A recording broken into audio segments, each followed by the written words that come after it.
Hello, welcome to the August 21st, 2026 Club Cubase livestream. My name is Greg Undo, and I'm the host of the stream today. If you've not attended a live stream before, how it works is you could simply ask questions in the chat field or send questions in advance to clubcubase@steinberg.de. When asking questions, realize that my ability often to answer questions in a real-time manner may soon be eclipsed.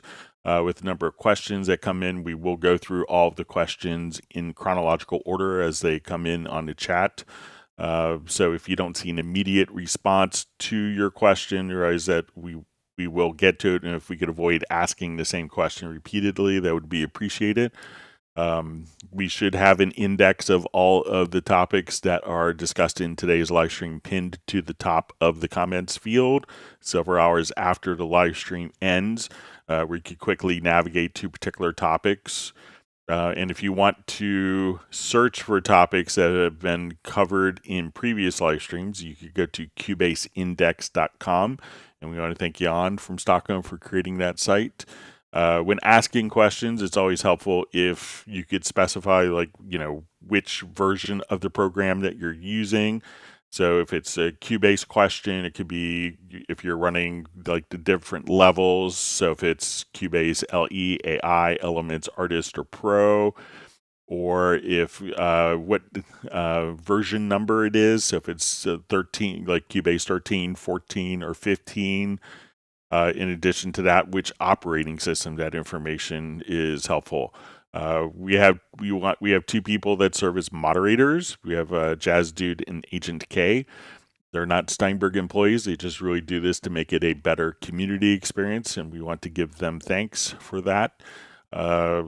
We will also extend our gratitude to Jazz Dude for his work with the unofficial Cubase Nation Discord. So if you're looking to download templates, presets, links, articles, links to tutorials.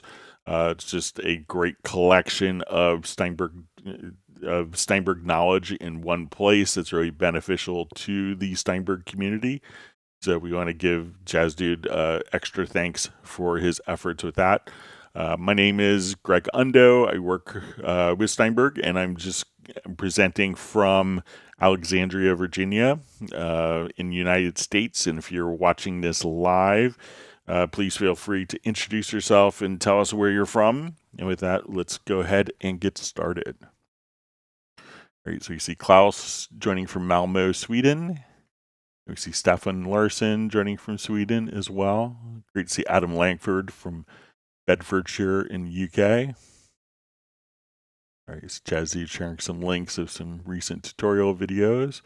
We have VS Terranova joining from Amsterdam. You see FlyV from Winnipeg. Vince saying hello. Waving hi emoji. All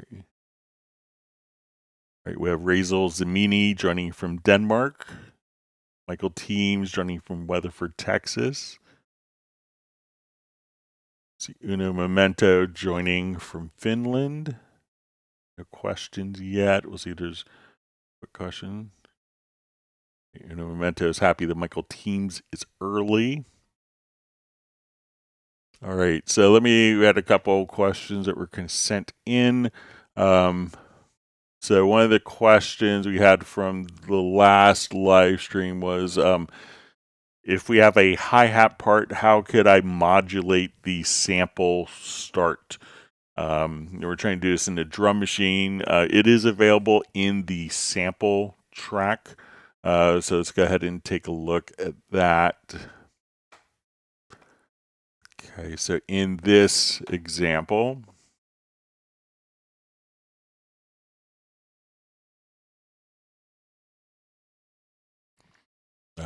so I created I dragged in a hi-hat sample and into the sampler track, and I created just a quick pattern for it. So when we come over here, we open our pattern editor. So we have just a pretty monotonous sample. So what we want to do is to take this sample position and maybe modulate the sample start position so we get some variation in the sample. All right, so on this track, we're going to have the track selected. We will go over to modulators, and we'll just choose a random modulator here. I'm going to click on the plus sign, and what we want to do is to assign that modulator directly to an event here. So that event is when we go to our sampler control. I'm just going to select my start menu here. All right, so as we do this, I will play the pattern. And if we go back to our modulator, we could increase the speed.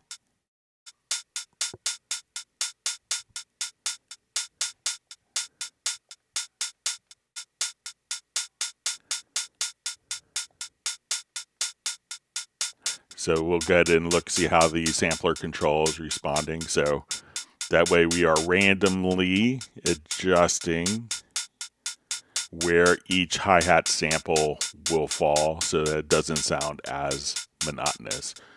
So currently an automatable parameter isn't available for the sample start position in the drum machine. So if we open up the drum machine, but if it is that sample is in the sampler track, we can modulate that sample source. So again, to set that up, let's come over to, I created just a quick pattern in the pattern editor.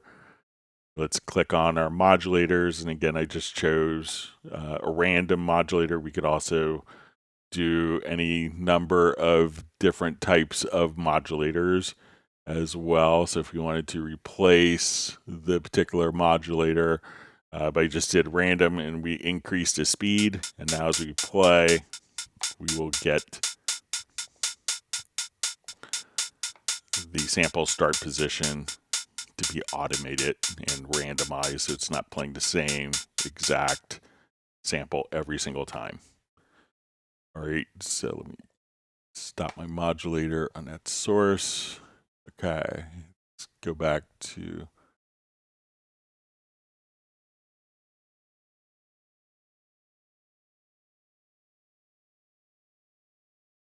okay, so we see Michael Memento saying hi to Michael Teams. Michael Marshall is joining from Somerset, UK.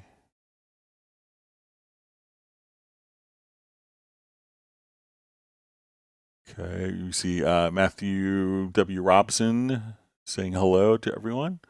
All right, we see we see Val checking in from Vienna. So glad you're able to make the early part of the stream. Great.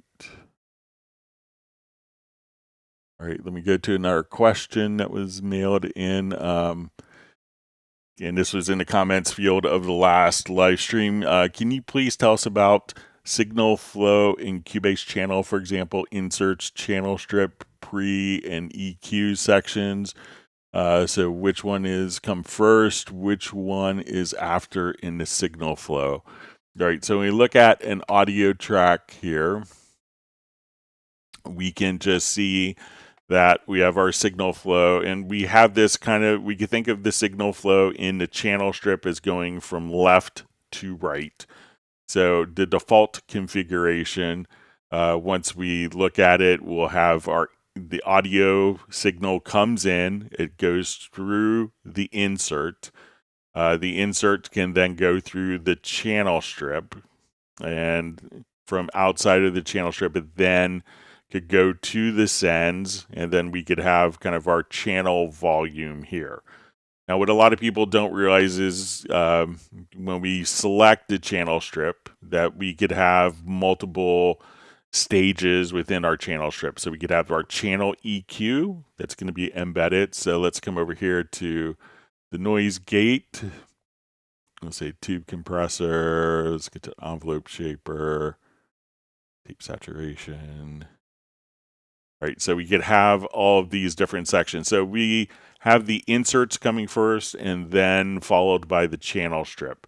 Now, if we wanted to reverse the signal flow order so that the channel strip comes first, you can see this little icon here, and this would allow us to put the channel strip first, then going into the inserts.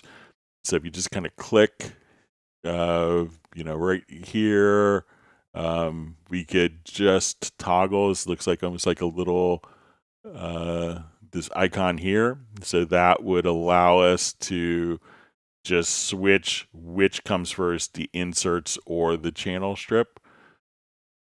So we could just toggle it directly there. Now within the channel strip, let's say, and this would often be a typical workflow that signal flow that we see here is where it goes noise gate, compressor, EQ. We can also come right over here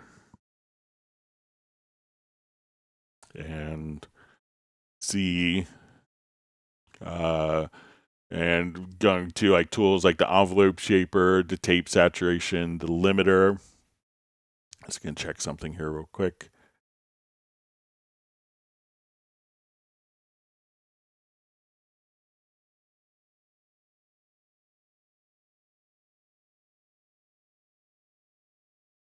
Let's get a quick text message here.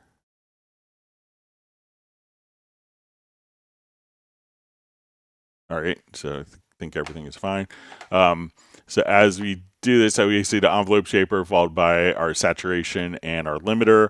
So if we want to come over here and just switch the signal flow order of each of the elements in the channel strip, so if I wanted to EQ the compressor and then the noise gate, we could just rotate these particular items around freely. So we can, again, come right over here, change the signal flow order of the inserts first or the channel strip first, or we can just simply, so we could change that, and then you could modify all the elements within the particular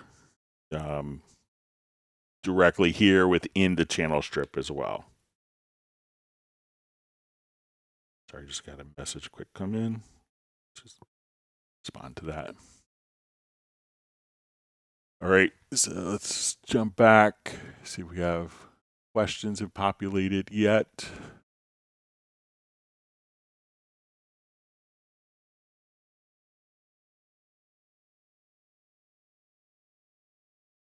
Okay.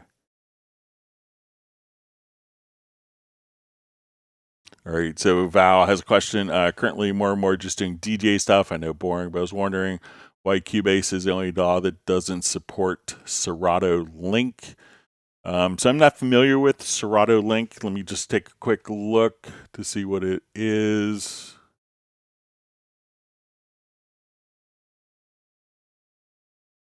Not sure if it's a software or...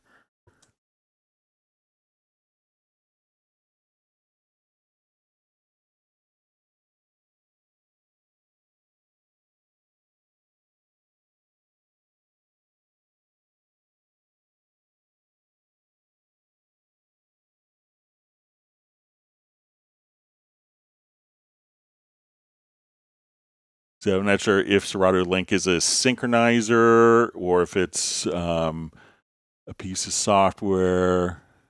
So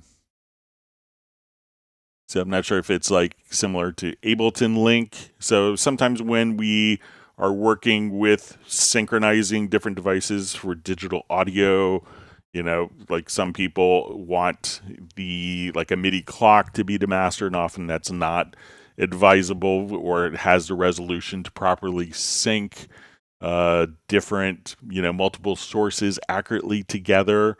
So sometimes when dealing with other types of, so if it's like a sync type of thing, sometimes we actually will work, where we're actually something that could resolve the audio clock. But if you give me some more details on what Serato Link is, or if it's different than Ableton Link or similar in concept, that would be helpful. Great. And 1 second to respond to a quick question.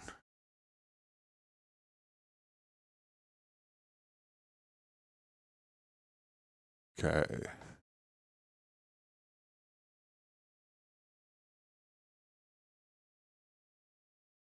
So we see Val's had in Vienna's humid, rainy weather, 25 degrees Celsius. All right. We see John Costigan joining from Kenosha, Wisconsin. And a memento wants people to whack the like button. All right. So we see how do we change the MIDI channel in a drum or instrument, in a drum or sampler track? So I don't think it's multi-timbral. So when you add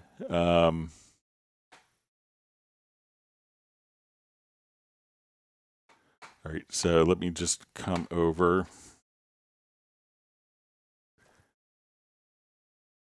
So if we're adding, let's say say we add a drum track. So, all right, so now as we're working with this, let's say we now have our drum track. All right, and let's take a look. Because it's, this isn't necessarily an actual VST instrument. It's part of the program, like the sampler track. So I wouldn't think that it's, they're not, neither of them are multi-timbral. So I think that there's no need to have MIDI channels when you're working with it. So if we come over here, let's just build a quick, randomize a pattern. We'll drag that pattern into our project window. And let's see if if I've started this, and we will now convert this to MIDI parts. But since this isn't a virtual instrument, but it's being routed directly into the program, that there's, it's not a typical MIDI instrument. It's just like a deeply integrated part. So with that, I don't think it needs to have a MIDI channel. One, it's not multi-timbral for MIDI, but let's just come over here. So, and hence why it's a particular, drum track and sampler track and not an instrument. So while we send MIDI to it, since there's no need, since the playback sources aren't multi-timbral, I don't think there's a need to have a MIDI channel on it.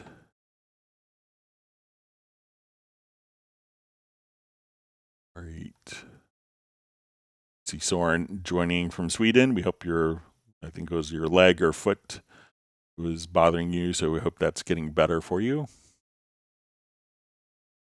All right, great to see Beverly Beatty back, and we'll implement some more cowbell for Beverly. All right, and we have Jam Yang's House Foley just joining us from Tucson, Arizona. So thanks for letting us know where you're at. Thanks for being part of the community today.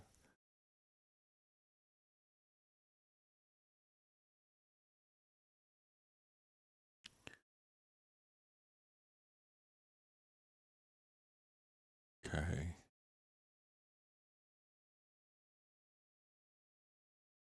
Through comments here. Soren has received 1 gallon of Texas fresh strawberry ice cream. Jazzy has posted a link to the current VST instrument promotion. All right, so you see from Val says Serato link with Halion Instruments would be an amazing opportunity for live performance in EDM.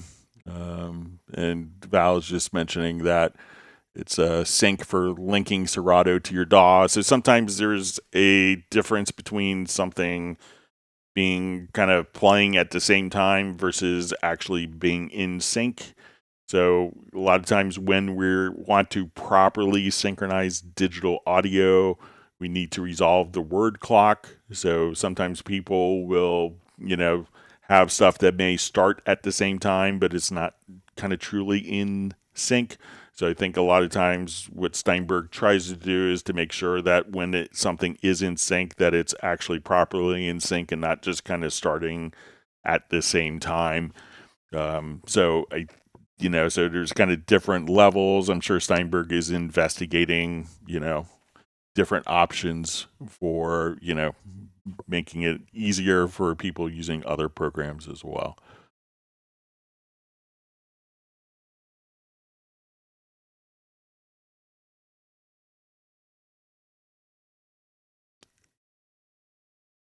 All right, so we see Soren's only going to be in the Hangout for an hour, and everybody's going to give us a thumbs up.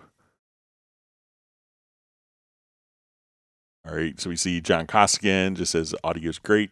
Thanks for letting me know and reaching out, John. I appreciate that. I can't really monitor the audio as it is, of what people hear until afterwards. So thank you. All right, so we see, thank our Greg. Here's a use case. We have an MPC-X and the pads are great. It would be great to be able to use the pads to trigger drum track sounds. How do we do that? So, I'm going to come over here. Let's, it will receive MIDI. You don't need MIDI channels for it to receive MIDI. So let's come over here to my drum machine. I'll delete these particular elements. So let's open up. We'll just start brand new. I'll add a new drum machine. We'll add a new drum track. So here you could set your MIDI input. So again, we'll say all MIDI inputs. I can make this into a pattern event. And if I wanted to, and maybe it's making it into a pattern event, but let's say if I come directly here to my instrument, so let's add a drum track, and maybe I want it to be a MIDI part if you wanted to play it. So let's open up a particular instrument, and now, so come here, and as we would trigger, let me just make sure I have.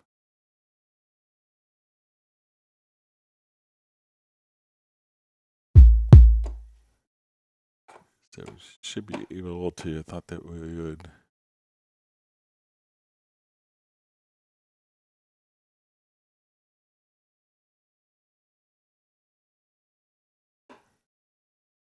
Let's put the monitor, see if we're getting notes in.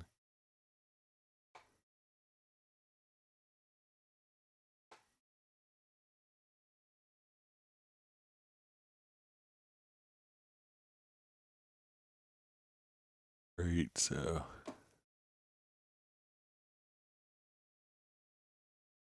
All right, so I'll just do the sampler track here first since we have.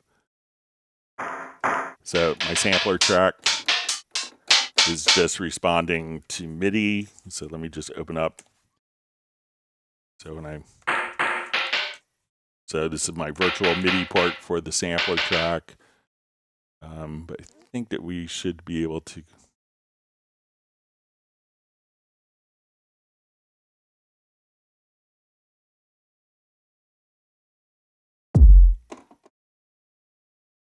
Get the. Yeah, okay. So I just had the wrong octave. So, but now, so I'm just going to play from the drum machine. So as we come over here, so I just have my MIDI controller. I'll open up my MIDI monitor on this particular one so you can see that as I play notes here,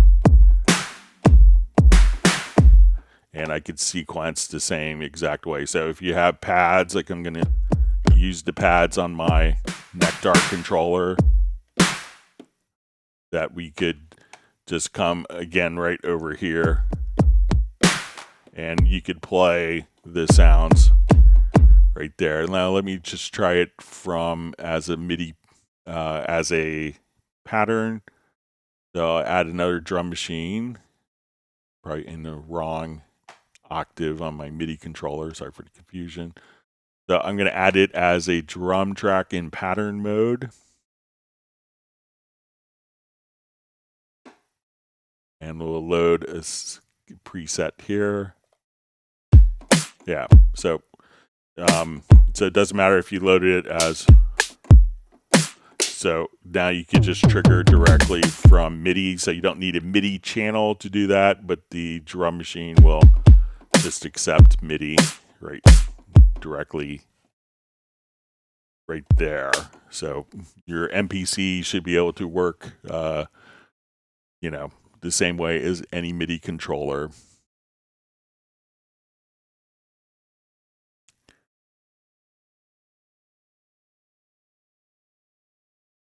So let me know if that makes sense for you. This is Jam Yang's House of Foley.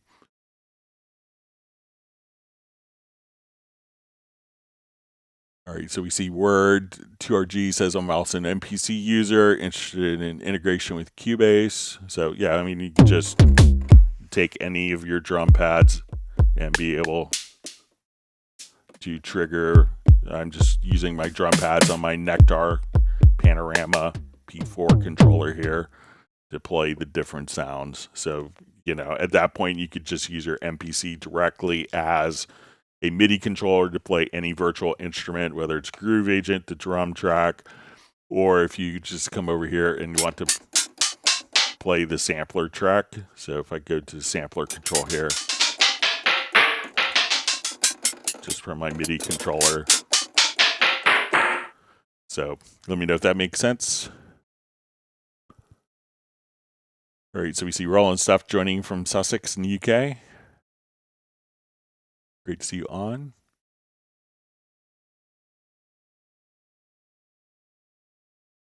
And Adam Langford just says MPC to Cubase should be very easy. Just make sure it's turned on before launching Cubase. So I think since like Cubase 8 or 9, as long as the MIDI driver is recognized by the computer's operating system. It used to be, I think it was prior to 8.5 maybe, or 8, that you would have to restart Cubase on the Windows platform to get the device recognized. But since 8.8 or 8.5, it'll just automatically, if you connect a controller, a MIDI controller via USB into the system, at that point, it would automatically be an available input choice. Shouldn't be a problem.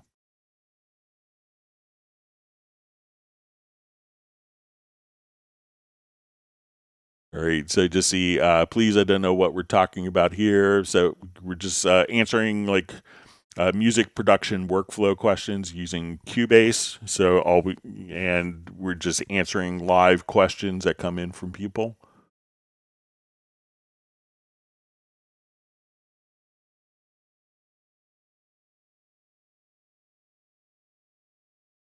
All right, so we see from Excellent Control says also a drum track question. What would be the best way to use the drum machine? One instance, but have every pad in a separate lane on the timeline so you could copy, mute, etc. easily. All right, so we'll just start with brand new.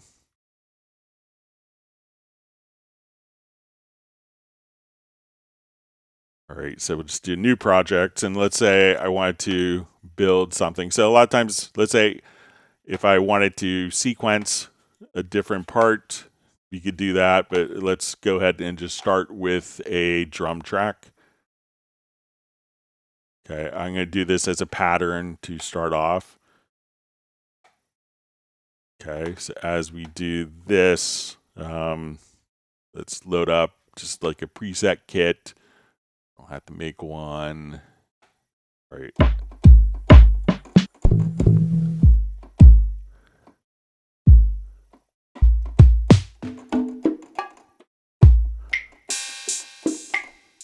And let me find my cowbell for Beverly, see if we have one. We'll just add a cowbell right here.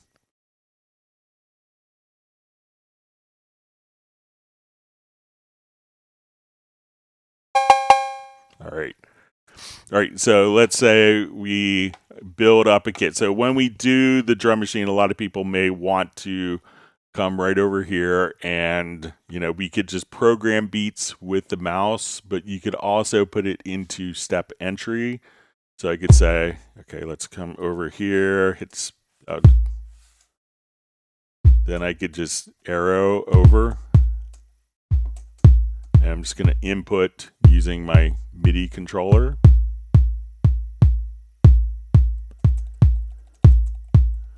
All right, so say I want to do my snare.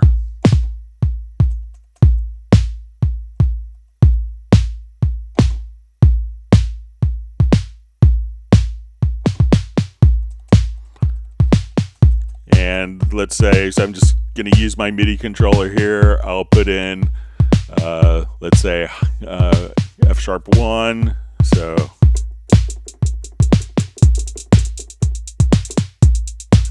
So you could just activate kind of like your step record. All right, let's put in a couple of bongos. So we have some percussion on G1 and A1.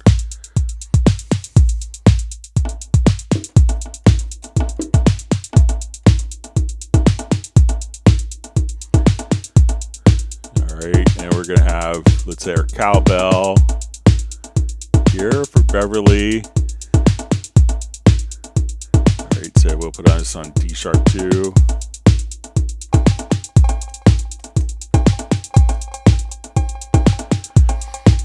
Alright, so if we wanted to, first of all, kind of take these sounds, if we wanted to do this for mixing, I could have this play. And let's go back to our drum machine. So we'll select our drum machine, and then we could just come over here to group, and we could send these to different outputs. So if you wanted these just on different outs, so you say our kick, let's get to our snare and output 3. Let's say our closed hi-hat, we'll put this on output 4. We'll put our say our congos here on output 5. We'll put these on the same, and let's put our cowbell on output 6. So these are all now going to separate outputs. So if I wanted to do individual processing, I could come over here and say, let's go to, let's say, our snare track, and on the snare, we could just run an insert. So let's say I just want to put a massive reverb on it. So if I want to use my third-party plugins, we'll come over and say, let's put on a Revelation.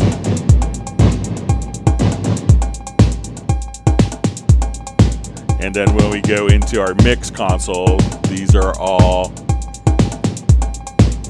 on separate channels that we could automate individually. We could automate those internally. Now, if we have just, let's say, our pattern editor here, we'll kind of close this so we could expose all of our different windows here.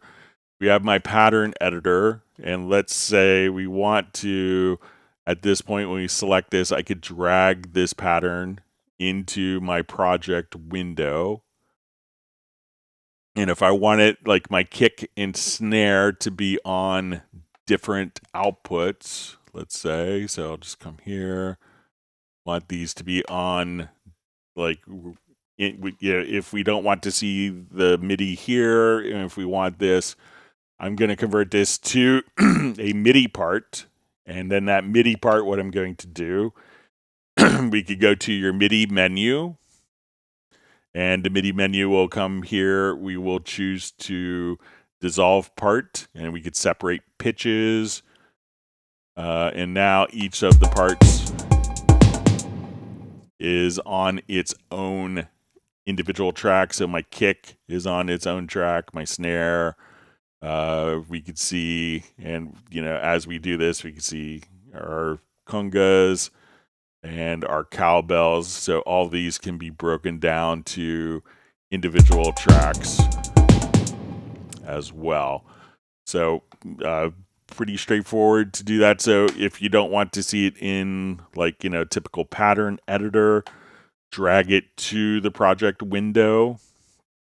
And then from the project window, convert it to MIDI, go to dissolve parts, So you'd see dissolve, part, and separate by pitches, but often, and if so, but if you wanted to just have the flexibility of the audio, you would just come here to kind of the group, select the group tab, and then you could route your different outputs here. You could also have reverb and delay on your sounds here. So let's say I want to put on a cowbell,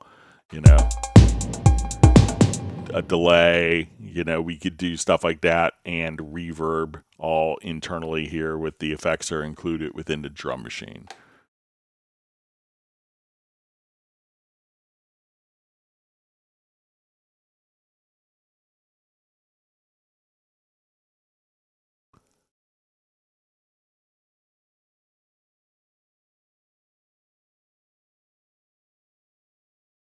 Okay.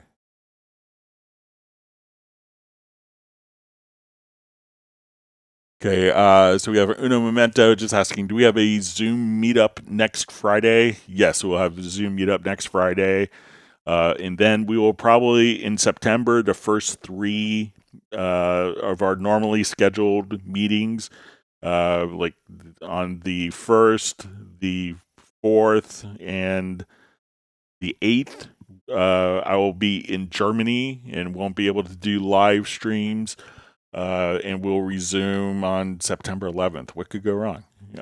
But yeah, so it was, but our Zoom social meetup, I tentatively have a special guest engineer lined up. I'm going to do confirmations with my friend over the weekend, but we should have a special guest who's worked on many classic records, just a really highly regarded engineer, who worked on Fleetwood Mac Rumors, who worked on Asia by Steely Dan, and all sorts of amazing country tracks. So I'll announce it probably Tuesday when I get final confirmation, but we will have our Zoom meetup, hopefully with a special guest on Friday. Great. So we see Jam Yang's House of Foliage says, thanks, Greg. So you're welcome.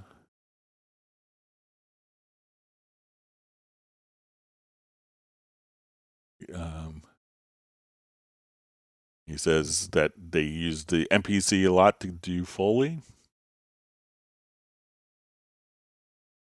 So Roar 150 says, are we getting the Cubase summer sale for DAWs? So yeah, there's still like another, I think, month left in summer. So, even though a lot of people are starting to go back to school and ending holidays, there will, we don't know what sales promotions, but there's still a lot of, a third of summer left. All right. All right, so you see Michael Teams is having internet issues in his area, so his ice cream distribution will maybe a little more sporadic. All right, so we see just apologies for the MPC invasion, no problems. So we're glad to be able to help. I used to work on MPC 60s in the studio back before we had DAWs. So we see Word 2RG says, I'm very interested in OmniVocal. Has there been any recent changes or info about this feature? So, there was a change, I think, in 1502 or 1503 that when we work with OmniVocal that you could use the modulation wheel by default for control of vibrato. So if we wanted to just close this out or minimize that for now.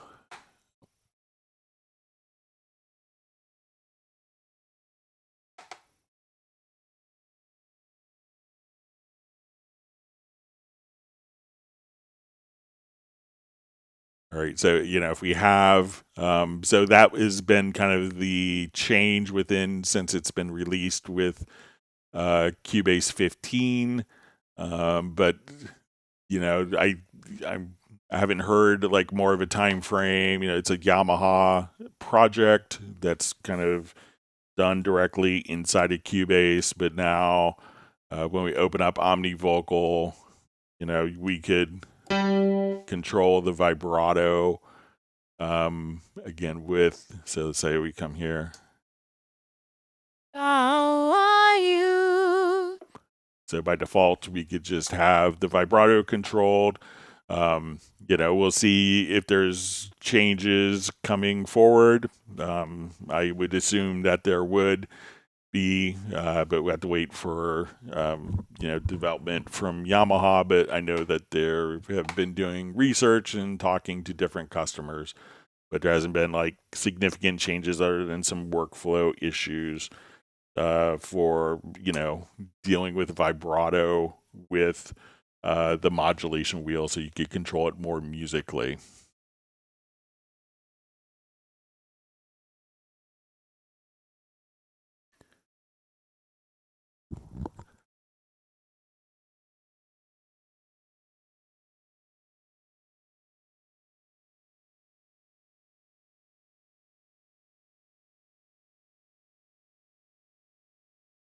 Okay.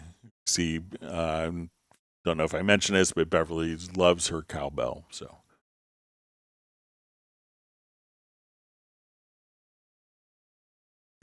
Adam Langford says his Walt is hoping there isn't another sale as August has been expensive. So, all right. DJ Stats 1997. All right, Greg, when I upgrade a certain product, can I uninstall the previous version? For example, I just upgraded my Spectralayers Pro 12 to Spectralayers Pro 13. Cheers. Sometimes, yeah, so there's no real issue of having, once what I like to do if I was saving on desktop space or hard disk space is I would install, like with Cubase, I would always install Cubase, the latest version of Cubase, so that it could migrate all of the preferences over. Once you have the new version, like usually the first time you do it, it migrates like your key command settings and your recent projects.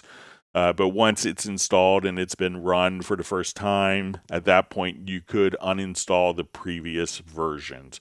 So if you have Spectralayers 13, it has all the features of Spectralayers 12 and 11, improved algorithms. So you're free to, with Spectralayers, I probably wouldn't keep I wouldn't find it as necessary to keep multiple versions actively installed on the same computer. So you're fine to uninstall. If you needed to run, your Spectralayers 13 license will run earlier versions of Spectralayers 12, 11, 10, etc., using the Steinberg licensing model. So once you could always reinstall it later. So it's not a separate license. The Spectralayers 13 license will work for earlier versions that utilize the Steinberg licensing.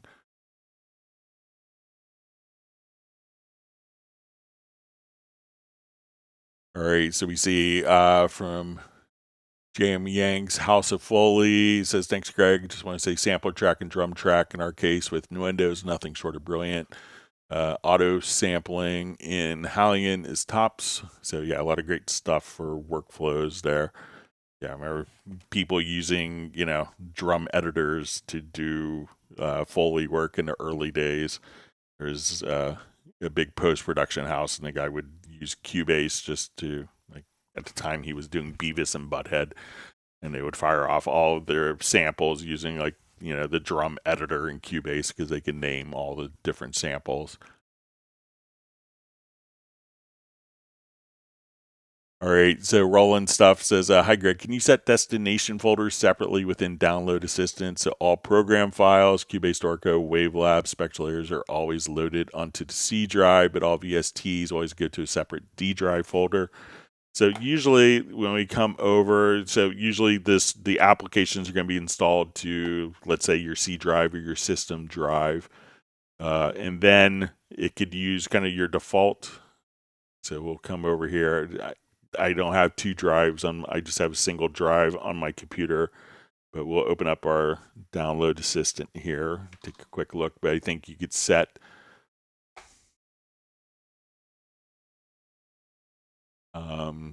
if you go into the settings. So like on my personal studio computer, what I have set up is all of my samples go to my non-system drive.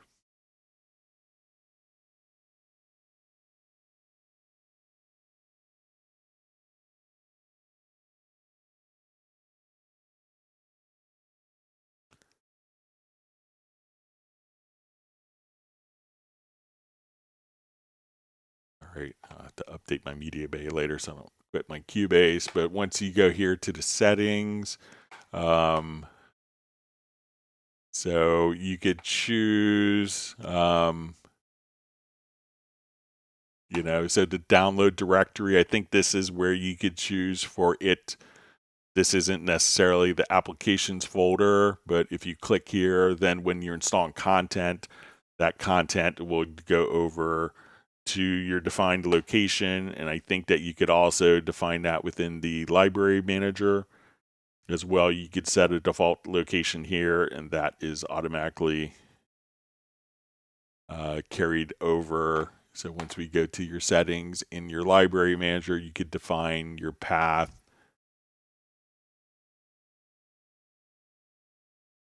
So you could say the custom path for the libraries.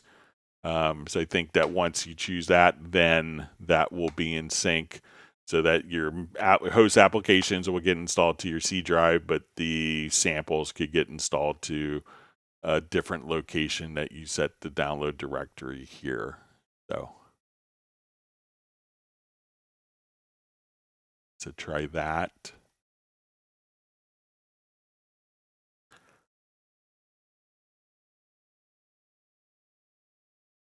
All right, great to see Tim Weinheimer from Mission Viejo going on. Says he was going through organizing all his Cubase projects. He's been using Cubase since Cubase 7 AI. Wow. So it's a great run. All right, so we see Excel in Control 1960 says, that's great, just what I wanted to know. Thanks. I tuned in from the Netherlands, by the way. So thanks for joining us from the Netherlands. Beautiful country. See, Val just says, oh my God, Greg goes to Germany? Yeah, so it'll be my first time in Germany since I think 2019 was the last time, maybe June 2019. So it's my first time since COVID. So I'm looking forward to getting my batteries recharged and seeing a lot of my colleagues.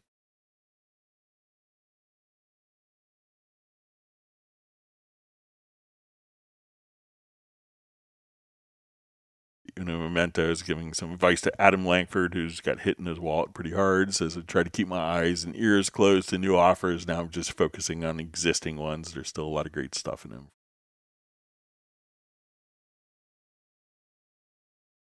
So we see from Val, says, drink some St. Pauli beer when you're at the dock. It's amazing. So I'm not a big drinker. But I think we are going to be kind of in the harbor area. There's like a Steinberg summer party for employees, so I'll be going out for that. All right, we see Tim K as Sabertooth Bicycle joining from Zeist in the Netherlands. His cat Buddy is waving a paw hello to my cat Steven, Mark Rabin's dog Stella, and other pets that are nearby. Great to have you on.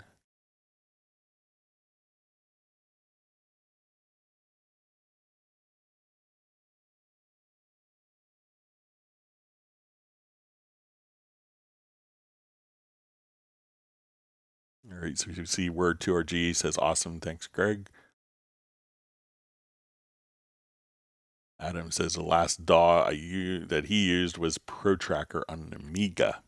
So I remember it was Bars and Pipes. I had some friends that ran that.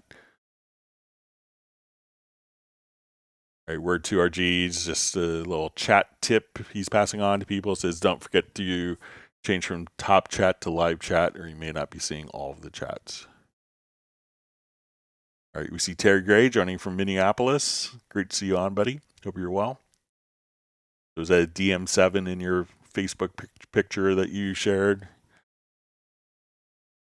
Didn't get a good look at it, but it looked like a DM7, maybe Yamaha console.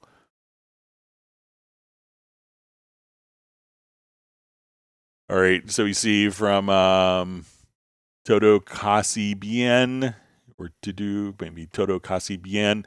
Hi, Greg, I already asked you this by email, and you covered it in a previous video, but here it goes again. My template hundreds channels. I have MIDIs in the project window and VSTs. Vienna instrument inputs in the mix console, and they don't follow the same track, so I can't keep them synced. I tried folders, colors, but couldn't get the mix console to scroll. The closest I got was expanding channels from 8 to 128 physical channels, but I don't go past that. I tried setting up 5 pages, 100 tracks each, but can't get beyond the first 128. So I know in your email, and I had this ready for later, but we'll do it now. So you mentioned maybe it's different in Cubase 14. So let me just go to my applications here, and I installed Cubase 14 so we can show this today. All right, so we're going to open up Cubase 14.041.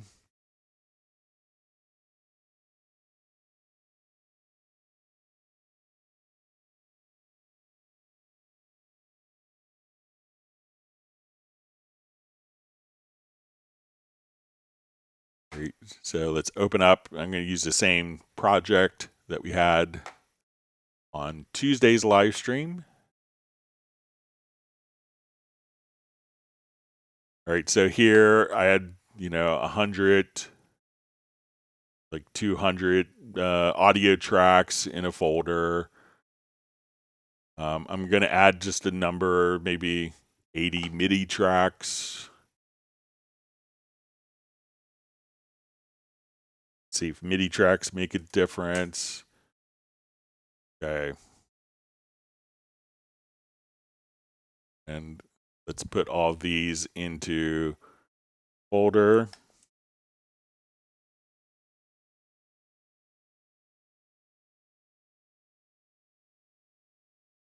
I'll put that after here. So let's say, and we wanted to be able to kind of navigate to particular tracks. So we have lots of MIDI tracks. Let's say I have this first track selected here for MIDI 1, and we wanted to navigate and have the mixer kind of scroll over to channel, like I think I did 75 and channel 125, if my memory serves me correctly. Let's come over to the project logical editor. So let's go to the user presets. All right, so you see that this track is selected here. I want to move to track 75, so I'm going to apply the preset.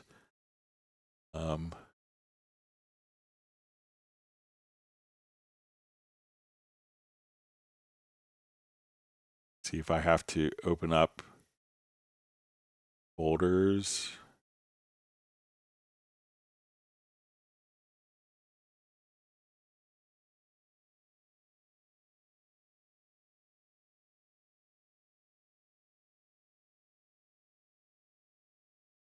All right, so let's say now I go to 75. Now it's going there. So maybe it's if you have folders that are open. So let me just come over here. Let's go to that project logical editor and see if it makes a difference with the folder open or closed state. And then we could make a macro to open and close the folders if you want. So let's say, let's go to the project logical editor. So we'll just load up that preset, say to 125. All right, so now, and let's see, I'm going to make this the active window. Right, now let's see if the focus is changed here.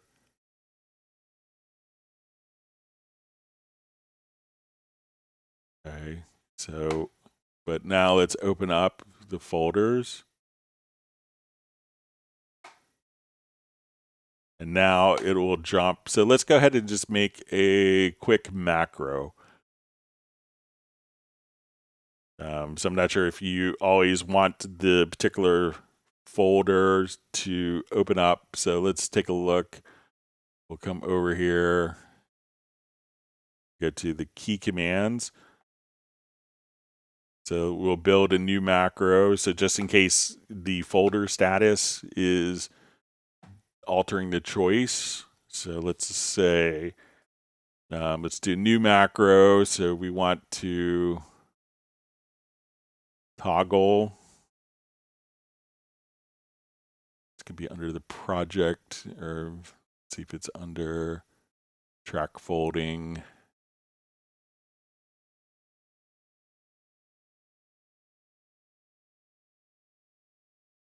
Okay, so let's say we're going to add folding toggle tracks.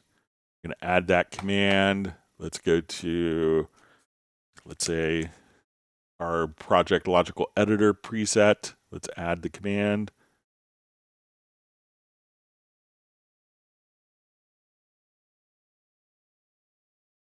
Right, so let's say if we have all of our tracks that are closed here.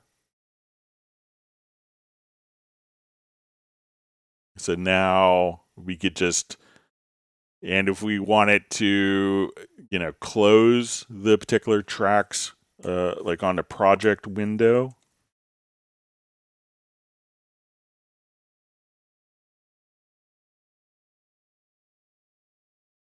So that's in the same state it was before. I'll just add that command one more time. All right, so let's say,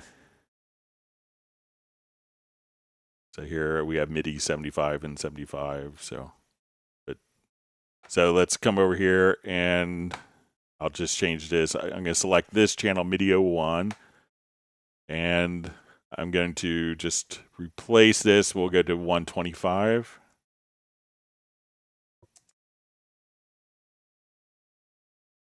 So let's add that command. I'm going to move it up. So let's say we close all of our channels here, our folders. So now when I run this macro, we're going to open up all the folders, navigate to that track, and then close all the folders again. So we could just come right there, and then our track that is selected will be 125. So you could play around with that. So let's say, again, come here. Let me just that step and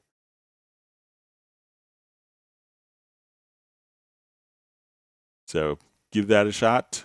And I think that, so we could come over, but see if, maybe it's the actual tracks need to be open if they're kind of in a closed folder. And then again, we could just come over here. Let's do our select 125 like that. So let me know if that makes sense, if that works with your template. If you're still having issues, I'm more than willing to take a quick remote look at your system and we could take a look at it to build a particular macro or project logical editor.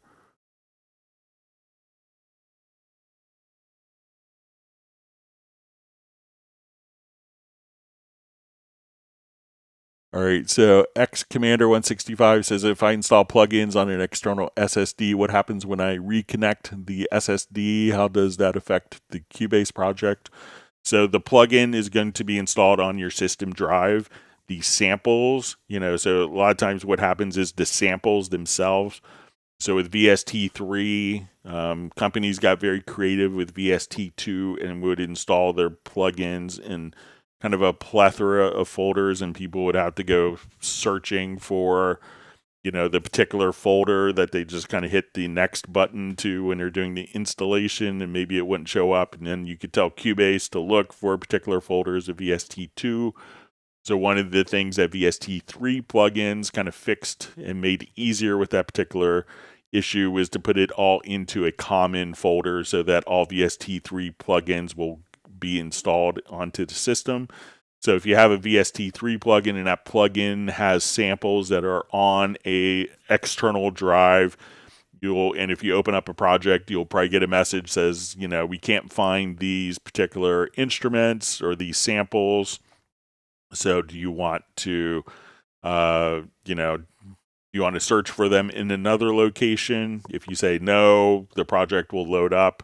And then if you save the project again, it's still going to be, and then turn the drive on. Or if you just turn the drive on, you can rescan. If you revert the project, then when the drive is active, then those particular samples will be loaded, but it won't the sample location where the physical content or samples for an instrument are kind of independent of the project file. So if you moved it, you could often direct it. Some instruments, you could say, now look here for this sample content.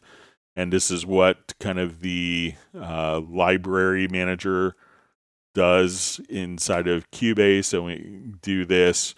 So we'll just open up the library manager, and here you could have, you can see the details of exactly, where the samples are installed, what folder. You could move them so that all of these samples, are, when you are, once this link is made in the library manager, then anytime you open up a project, it'll look to where the library manager is defined, where the library manager is telling Cubase to look for the samples. So most companies will have a similar utility that have content.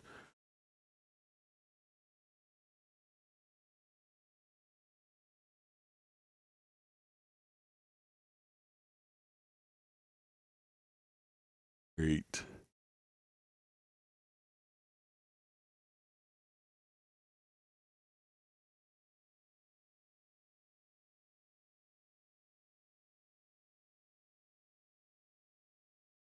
Chatfield jumped.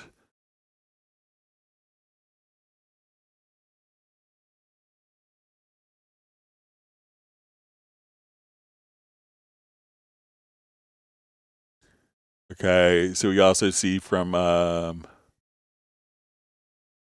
Todo Kasi Bien says, is there another way to set up a touch OC button to horizontally scroll, visualize the mix console tracks for these VSTs? Thanks so much for your time. All right. So let me know if, the track folding is maybe the issue for you with that, Todo Kasi Bien. So let me know how that works. If not, we can look at some other options for you. But see if it's just maybe the folders. Let me exit out of Cubase 14. Get confused later.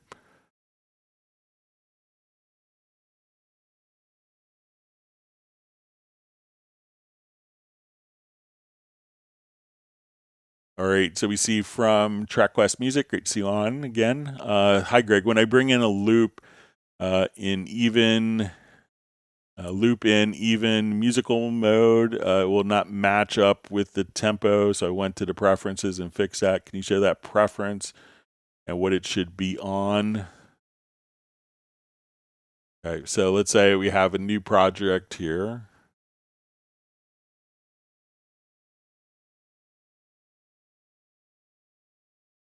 So it could depend where you're dragging from. Seems like such a legalistic answer. But let's say I'll just be looping like one area here. We'll have our click on. So let's go look for some loops. All right, so when we're in our loops here, so you say, okay, I'm looking for, let's see if there's beats in there. All right, so let's say, okay, I'm looking for my drum beats.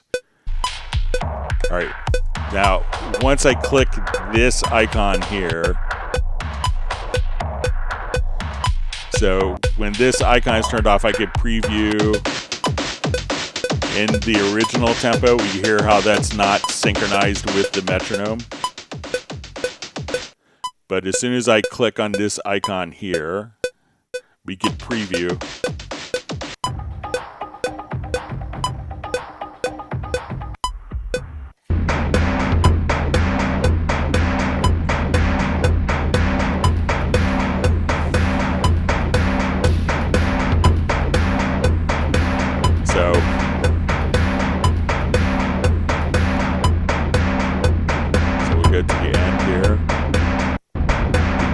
So as we do this, so again, now that I have this on, didn't mean to.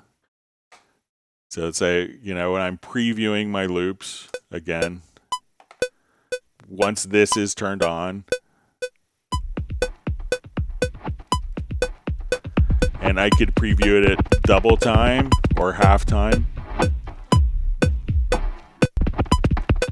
or at the original tempo. So even though my project is at 120 beats per minute, this loop is at 105.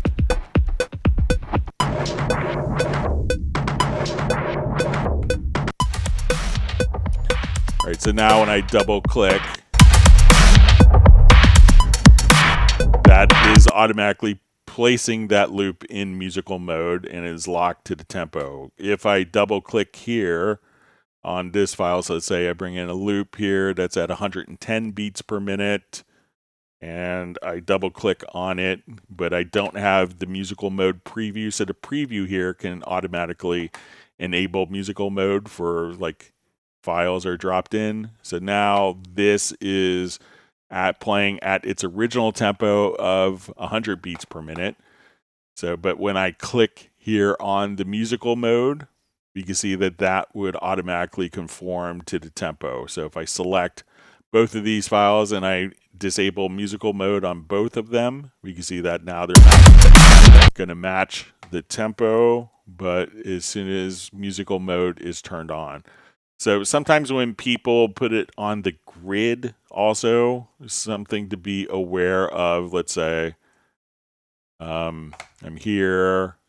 Make sure that your grid is set to bars and beats. So sometimes people will put it on, so we'll come over here. And let's say if we have this on musical mode here, and I double click, it doesn't look like it's on the grid because the grid is set to seconds. So when I come over here, I click on bars and beats. Oh, now it fits the grid. So make sure also if it's just a visual thing that it's like, why is it off? It's not adapting to the grid. Musical mode is on. Make sure that your grid is set to bars and beats because that's kind of the relevant grid when you're trying to get something to match the tempo. You're not matching it to fit, 10 seconds or 18 seconds. You're getting it hopefully to match like two measures, 4 measures. So make sure that you have bars and beats selected as well. So let me know if that's helpful for you, TrackQuest Music. All right, great to see Sable Winters on from Bay Area, California. All right, we have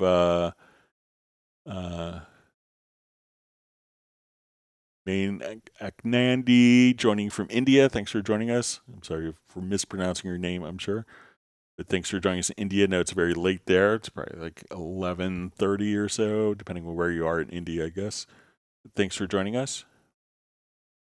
All right. So, Memento's happy saying hello to Sable. See Gerald Ely. All right, so Roland Stuff just saying, thanks for explaining the download assistant options, Greg. I was worried that if I downloaded VSTs to my D drive by default, the program might end up on there as well. Yeah, so all, VST3, one of the big things was a known place for where the VST plugins are found by all applications. All right, so we see John Barry joining from Devon, England. Thanks for joining. Great to see you on. Tim Weinheimer says, I lost track. How do I colorize my marker track? Okay, so let's come over here. Let's add a marker track. Okay, let's add some markers. Okay, so when we click here, so if you hold down the Alt or Option key, you could change the color of the marker track and hence the markers. If the markers haven't been colorized, you could also just hold down Alt or Option here and change the marker track. If we select markers. We could also use the marker. We could use the color tool and say, okay, I like my chorus markers to be red, my bridge markers to be blue.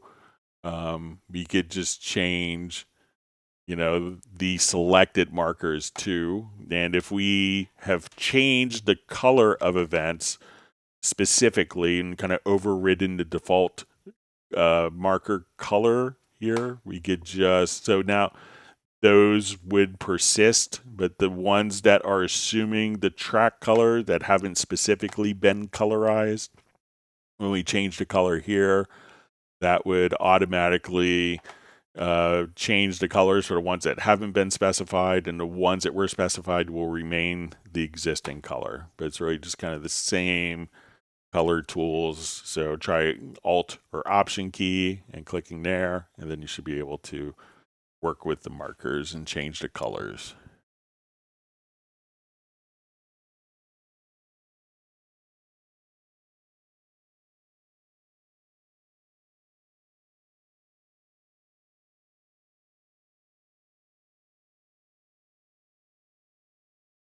All right, Adam Langford just telling people not to forget to whack the like button.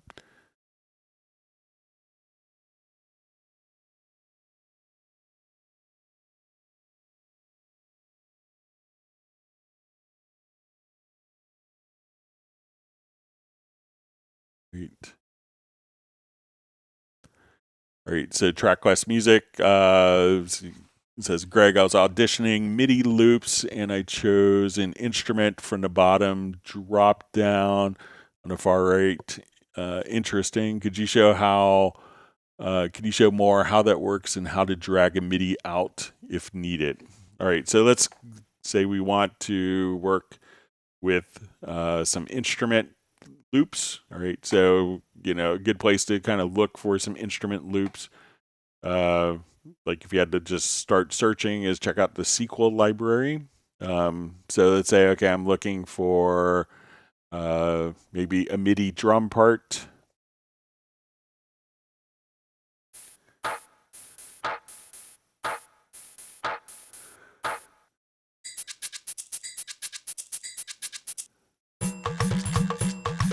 All right, so now I'm going to drag this MIDI loop out.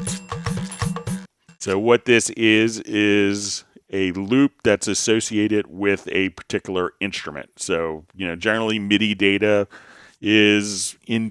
doesn't really care, it's just notes. Think of it like letters. It doesn't really care what instrument sounds it's playing with. So if you load a MIDI drum loop and then you put it on a piano, that may not make musical sense, but a MIDI loop that we see here in the media bay, we're able to kind of just drag these out. And so now when we play, all right, so let's say now I want a bass part. So let's come over here. So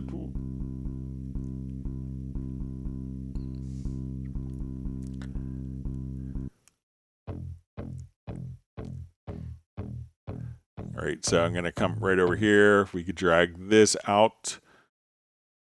So, and as we kind of work with this, I will just come right over here. So now,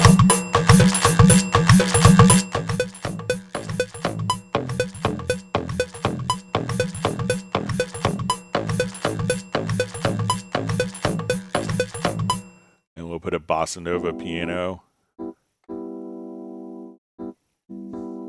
coming in at measure 5. So now one of the cool things, once we have MIDI loops, right, that the tonality, this electric piano, the key, so we see chorus B, electric piano, but, we may not, musically, these, like the bass and piano may not work together. So let's just take a quick listen. So if I select these, we could add what we call kind of a project root key. So we could right click in the tool area, we'll add our project root key. And once that's done, we can say, okay, I want this to be in the key of F. So we could have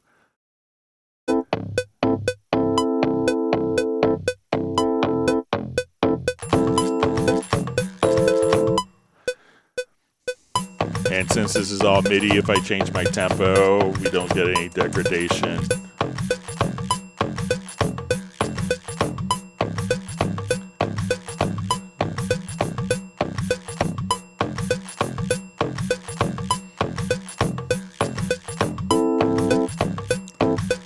So once you have your parts, you could just kind of come right over here. So say, okay, let's look for maybe a guitar part. So it may take a second because it's going to be loading up the instrument.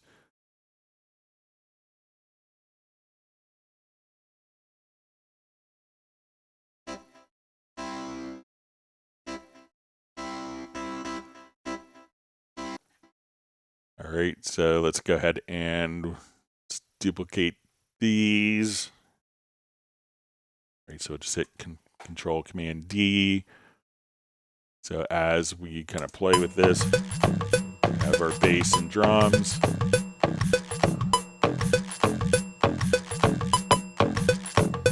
Now our pianos are going to come in.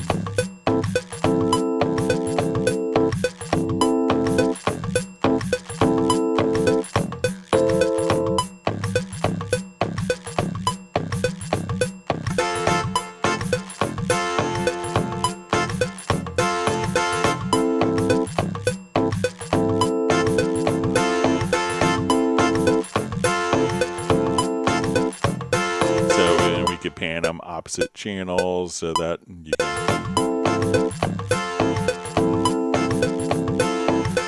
And then so that's how you could just kind of drag and drop different loops. But, you know, for MIDI, if it sounds like musically like they're playing in different keys, one of the key things is, so like as we're listening to it here, if I set my project root key to G,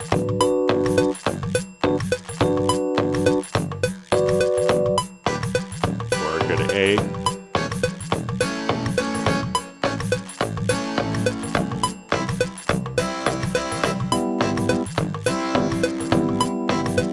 Now,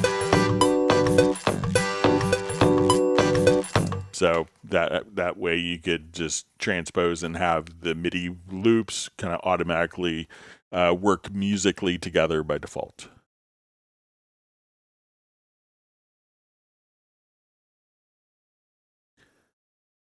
Okay, so we see Robert Gentry, great to see you on.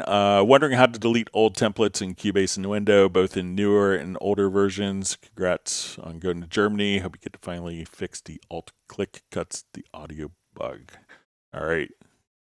All right, so let's say if we have a lot of templates, we could just come over here. I think I built a few templates that we could get rid of. I'm going to go to the hub here. All right, so let's say these are templates. I could now come over and see, I just want to see user templates. So let's say I did a template here on August 18th. So if I want to delete that template, I could just right click and we could delete. I'll ask you, do you want to delete? Yes. So you could also just come over here. So let's say July 21st, we did in our template.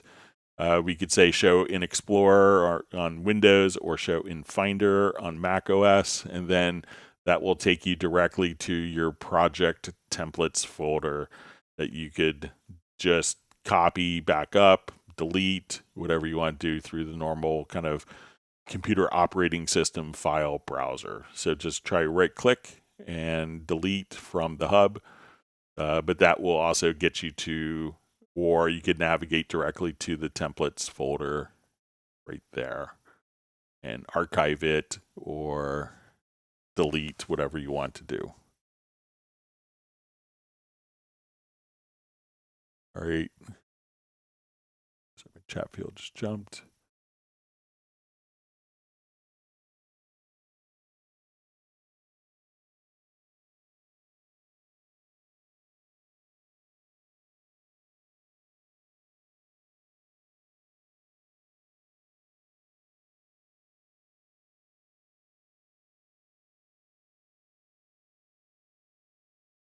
Sorry, but I'm just trying to find questions. I think I'm close. Okay, so we see from To Do Kasi Bien says, Greg, you're awesome, real saint. I'm going to try that. Thank you so much. Yeah, let me know how it works out. Great. We see Robert Gentry says, thanks for all you do, Greg, from a dedicated user since Nuendo version 1. Yeah, I remember when first Nuendo came out. It's like such an exciting time. So it's great to see how the program has just blossomed and flourished. As we see from Flyv says, wow, I've been going through the settings of my new keyboard. Man, and there's a lot of top-notch presets. It's your Juno D6. I'm glad you're enjoying it.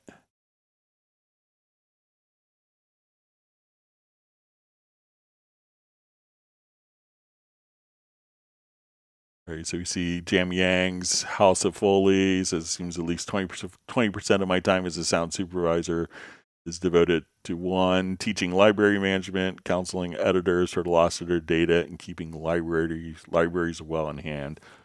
Yeah, I remember, like it's a question I ask composers a lot. It's like, what's like the most important skill as a composer? And inevitably, they always end up being like file management.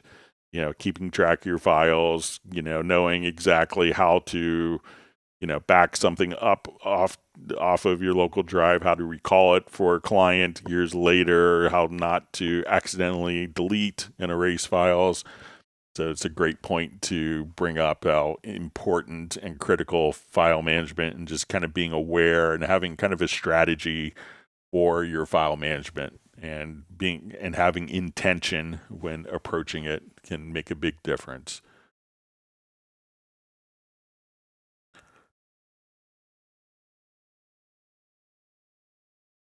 We see James Young's House of Foley says, and yes, I intentionally date myself with what you kids call emojis. So it's fine.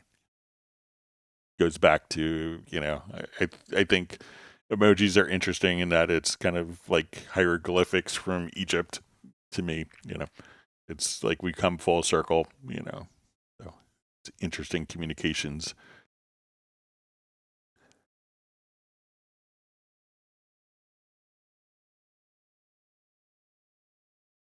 All right, George Conte 5607 question: when I use Cubase 15 Pro and I take an audio part, remove a section from the middle, and glue the edited sections back together, I can no longer grab the upper corner of either sides and fade.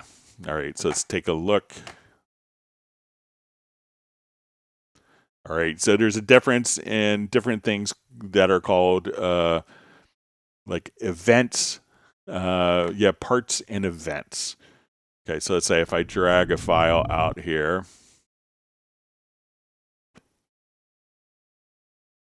All right, so let's say we have a long file. I'm going to chop out the middle here. So let's say I erase that. All right, so right now we have our events. All right, so, and we do this. Now, when we want to take multiple events and kind of when we glue them together, these will transform from an event to a part. And we can think of a part, vaguely as maybe a collection of events. So if I come here, we're going to glue. So I see my handles for my fade in, fade out, my clip gain handle. I'm going to glue these back together. All right, and now, you don't see those. I now have one event that I can move two events. So what you can do is just simply double click and you go into the part editor. And in the part editor, we can now just come over here and treat and do our fade ins and fade outs directly here so that we could slip the audio. But we could think of now that, and if you're stuck and you're like, okay, I'm okay moving these two events independently. So if you don't glue them, but you want them to be, let's say, kind of tied together, what you can do is instead of gluing, let's see if we could I'm just going to hit Control or Command plus the letter G for group. So now when I move one, instead of gluing, I could, move both files simultaneously, and I don't convert it to a part. And when I do a fade, these will be linked together. So, and then if you wanted to ungroup, you could hit Control or Command plus U, and then so if I wanted to do an independent fade there, and then I could group together. But once you glue the events, you're going to take multiple events, and then that will place multiple events into a part. So you double click, and then your volume fade handles are going to be available, but from within the part editor. So just be aware of that.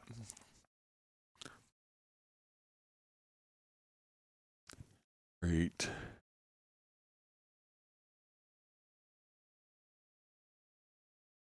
See, Adam Langford says he believes he has a Juno on a Roland Cloud. So, like many companies, coming up with names of instruments are hard to do. So there's probably 10 different Roland synthesizers that are called Juno. So I think it started with a Juno 106, then it may have gone to a Juno 6. There's a Juno 60, a Juno D6. So I don't think that there's a Juno D6 on Roland Cloud, but kind of the classic Juno 106 or Juno 6, or you had the Roland Alpha Juno 1 and 2 as well. So it was a very popular name from Roland for a few decades.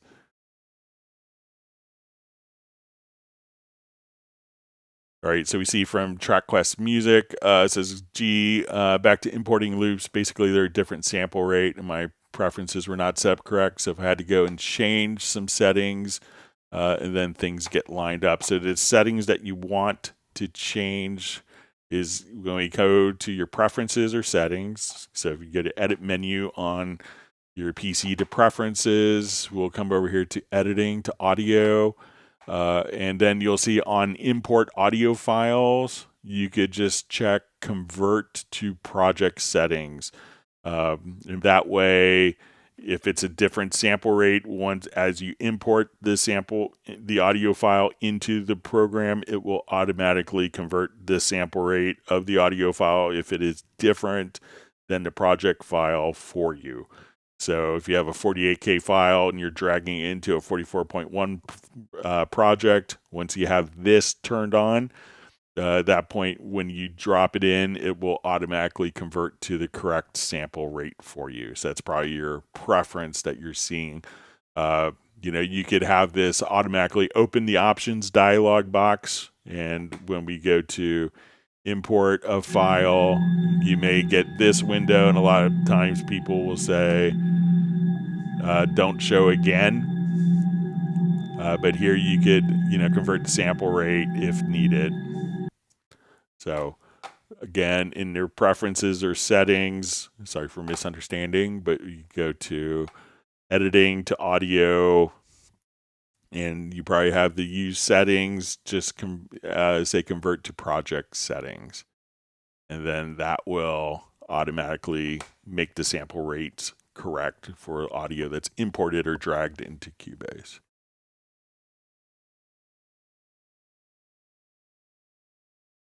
All right, so we see from Jam Yang's House of Foley, says, obviously cactus ice cream for me.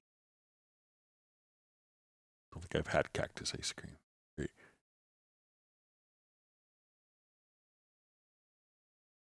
All right, so we see from TrackQuest Music, says, I already had my own music, so I was adding different loops and they were not working at all, so I went into settings and fixed it with preferences. Thanks.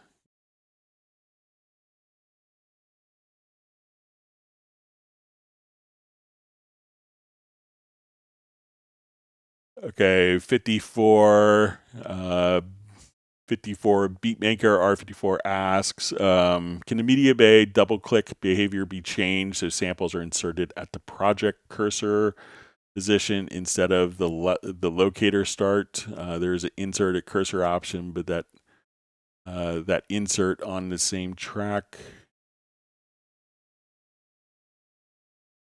Great. So I think So let's say I have my cursor here at 145. I double click.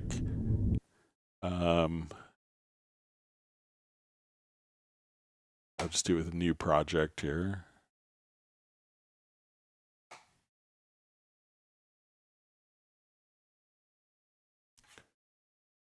Okay, so my cursor.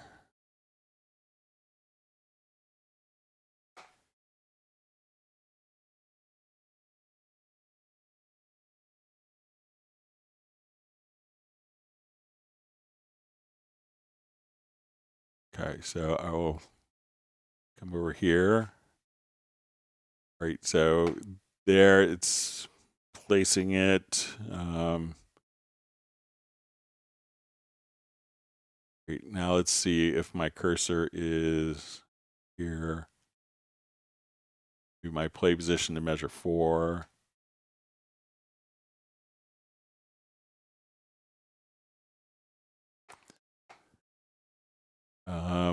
And I'm not sure if it's double click, but you could come over here, say let's insert it at cursor, but it's not a double click. So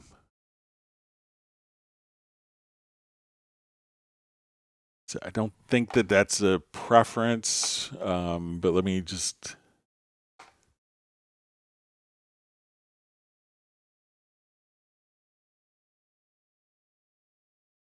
Don't know of a preference that does that, but I'll take another look.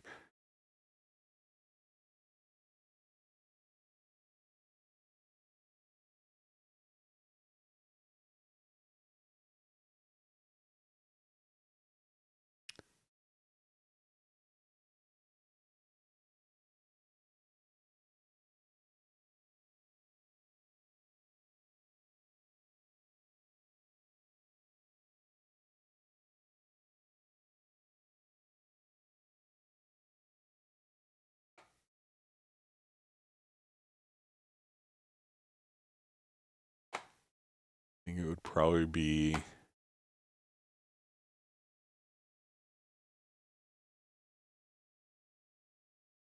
Yeah, I will mention that as a feature request. I'll bring that to their attention.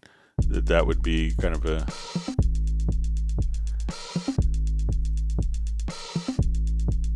But yeah, so it's going to default, I think, to the left locator.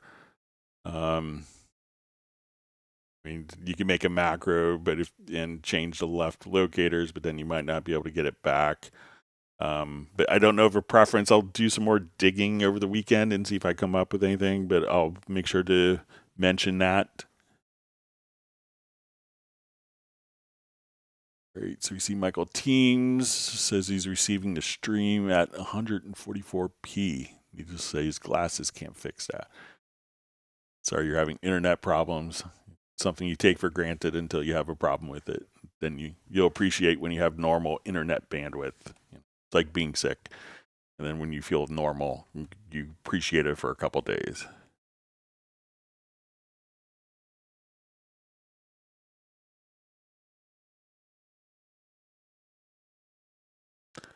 All right, so we see Rodham Pick says, thanks for this live.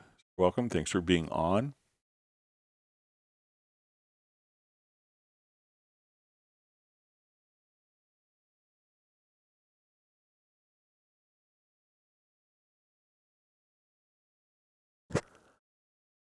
All right, so TrackQuest Music says, gee, I was thinking, isn't direct routing just the same as ascend? Basically, it's ascend in pre-fader mode. Yes, but even ascend in pre-fader mode. So let's say if I have,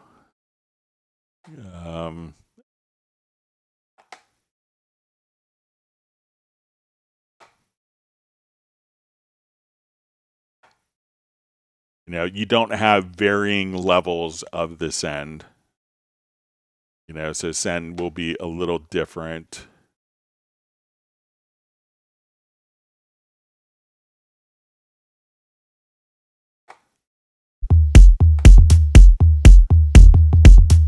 All right, so I'll just go ahead and add an effect send here. Okay, and we'll So let's add a reverb effect. That'll be easier to hear. Give it a big, kind of a plate. All right, so let's take this track and even think that we'll get varying levels of the balance. All right, so I'll open up this track. Let's go to our send level.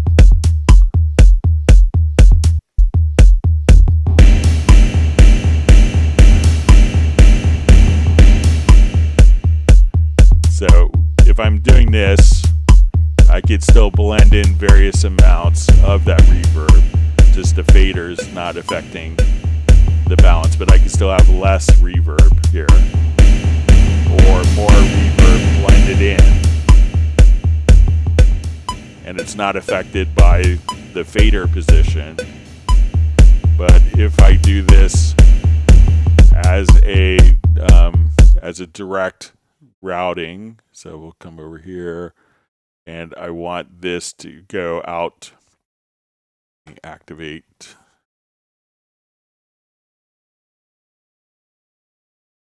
Direct routing summing mode here quickly.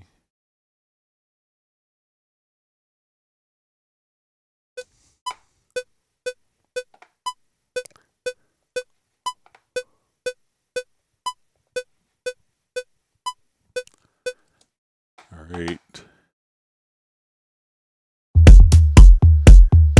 So now when I come over here, we can send it to the reverence reverb. But I can't adjust the level. It's on or off here.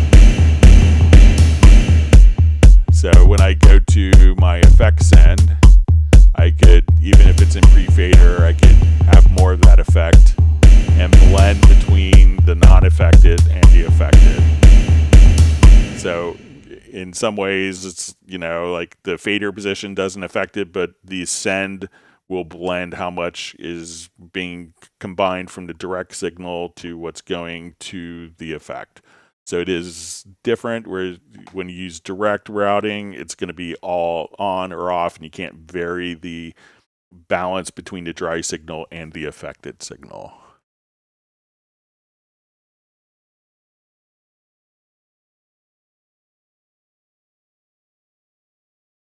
Okay, so we see, key shows the logical editor to change your preset specified colors for certain types of markers on a marker with certain character string and a name. I think we could do it. Let's give it a shot. Okay, so I'm going to add a marker track here.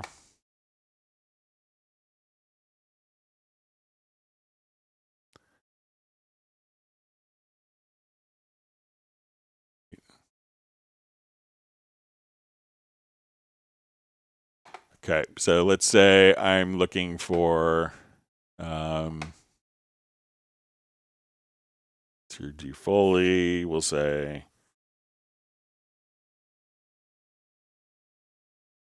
gravel step.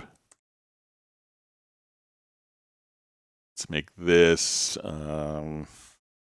door opens. Let's say sand step. And we'll just make it some other marker names, and we'll say water step. So theoretically, our person's walking from outside to the beach and to water. So let's say if we want to select all, we want to colorize markers that are all labeled, that have the word step in it. So we look at our markers here. So we see gravel step, sand step, water step. Okay, so let's go to our project logical editor. Let's get a setup. All right, so we want to transform, and we're going to say our media type is equal to a marker. And we'll say that the name not the position, but the name contains step. So again, like your file management, naming of different aspects. And let's come over here and set color. So now we're all kind of yellow. So let's set it to a fixed value. So I want all my steps to be green, like we're going somewhere. All right, so hopefully when I come over here, so now all the markers that have the word step can be colorized, and you could save that as a preset. So we want to transform, media type is equal to marker, and then we'll add insert. The name contains step or whatever characters that you want. We're going to, in the action target, in the transform actions, we're going to set color. And we're going to set it to a fixed value, and then you could pick your color. So if we undo that, again, all the markers are the same color. We'll run that project logical editor preset, and or run that project logical editor. I didn't save it as a preset yet. So we'll open, and now we can see all of those markers. When I hit apply, everyone had step in the name. These 3 can be colorized just like that. So let me know if that's what you want to do.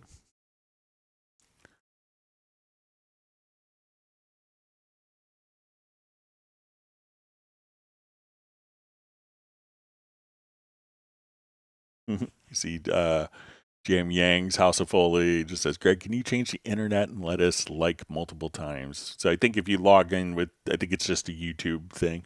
Don't hit it an even number of times. That will take your like and move it away. But you can always leave comments in the video afterwards. That helps with the algorithms. But if you sign in with a different account, maybe you could hit the like button twice. So.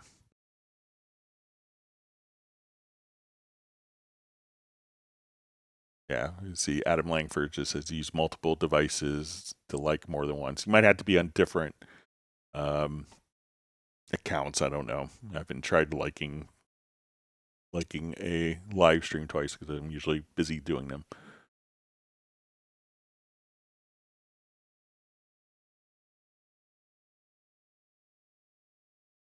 Michael Teams, just with his bad internet, says they're working on an issue. Wouldn't surprise me if it was a heat causing antennas and transmitters to cycle.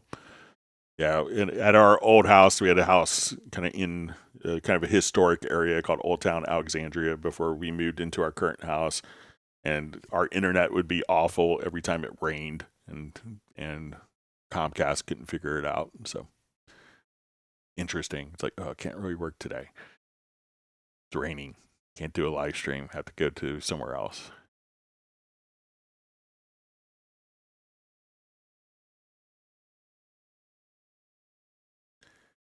All right. So we see Gareth joining from Bilbao, Spain. Thanks for being online with us.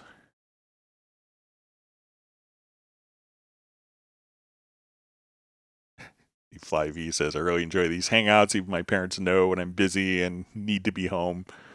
So Gareth saying Casio keyboard is making a comeback. Yeah, earlier my mom, I guess she will watch the live stream while she does other stuff during the day. And she texted me like, "What's wrong? Your live stream's not on. What's wrong?"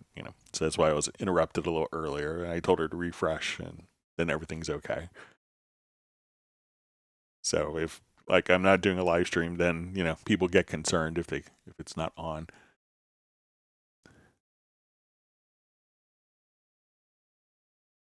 Right, so we see from Jam Yang's House of Foley says, for every grain of sand in the entire universe, 27,000 times likes for Greg, but just in this moment. It's very kind. Appreciate it.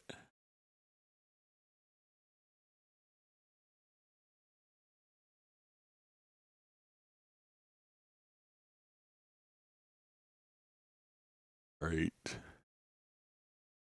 Through comments.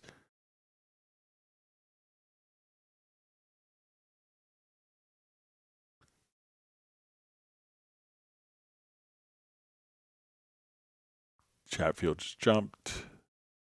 Find my spot.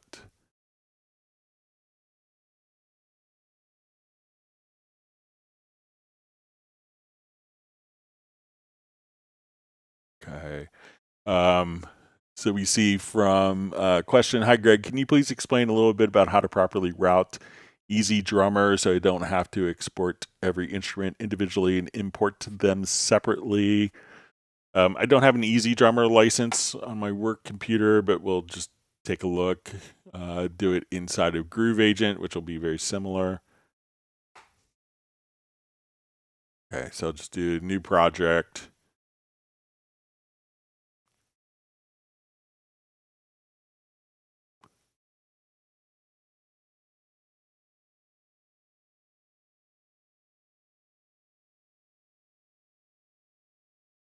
Great. So let's say we'll come over here to Studio Kit.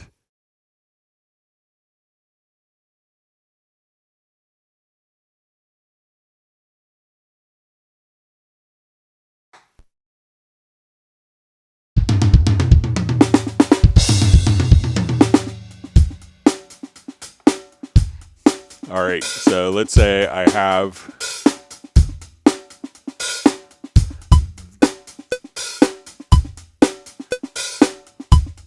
all right, so I'm just going to drag this pattern over.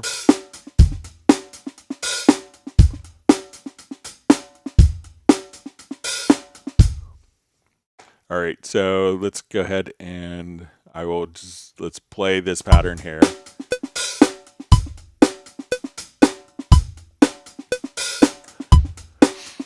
All right, so on my agent here, I'm going to go to the instrument and I'm going to have multiple outputs. Okay. So when I go to the instrument itself, and you could do this in Easy Drummer, I think it would be the same thing. I'm just going to, in Groove Agent, I'm going to do it from the mixer. So I'm going to say kicks are going out of output 2, my snares out of output 3, and let's say hi-hat output 4. Okay, so now as we play,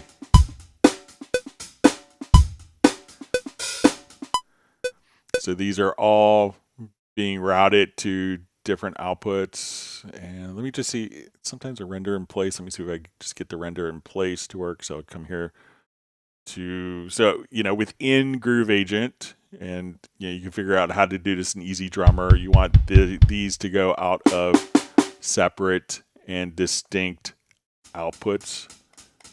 So you could say, okay, toms, percussion. So, you know, as we do this, we'll listen to it. So if I want to,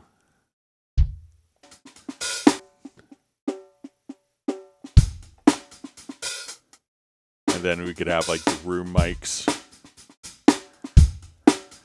All right, so let's see if I come over here. I'll just try a render in place real quick. So let's get to our render settings. I'm going to choose the complete signal path. And let's see if that does a trick. It's going to, so now what I could do, I'm going to take this.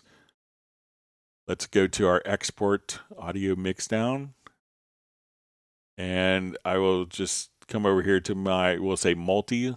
And I'll say, okay, let's grab our Groove Agent. I want my kick, snares, hi-hats. So this is kind of like my rooms and overheads, my kick, snare, hi-hat. I'm going to export and create new audio tracks. So we'll come right over here. And now my kick. So we have the room.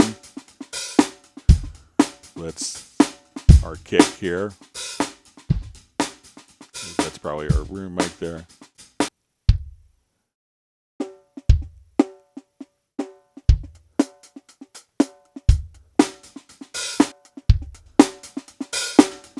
So now you could break all of the different parts. So this, when I did the export audio mix down,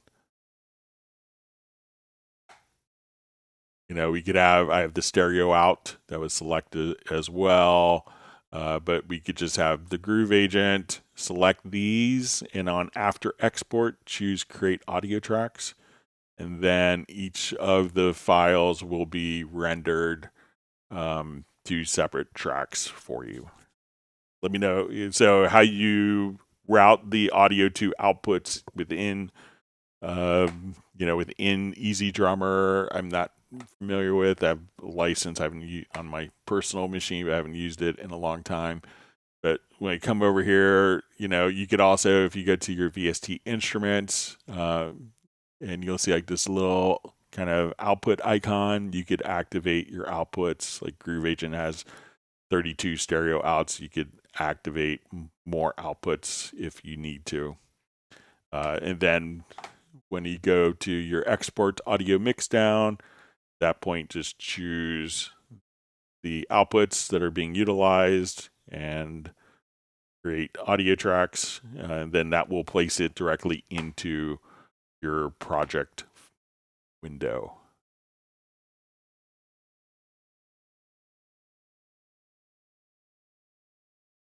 And we see it says to add kick mostly comes in as stereo in Easy Drummer.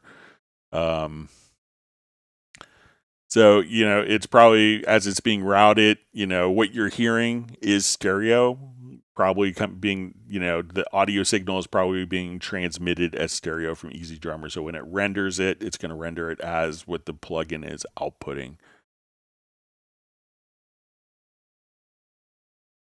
So we see from Vince, Flyv says, for some reason, my main template disappears. Is this normal?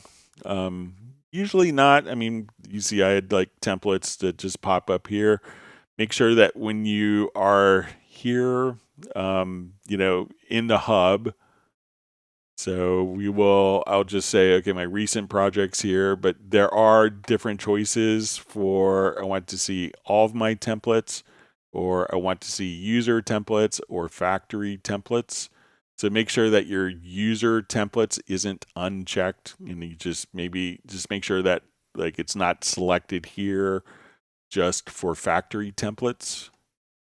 So see if maybe that's and also make sure that you have, if you just have like your templates can also be hidden here. So if you just see recent projects, make sure that you kind of close that, and then you could open up your templates so that we could have a division line between the two. So you could come here and separate. So if this is all the way down, you may open up and say, oh, I don't see my main template. It could be there. You may have to kind of scroll, or maybe the templates is kind of folded to be closed as well. So check those few things and see if, and make sure that, you can see both your recent projects and templates together here and expand or collapse their view.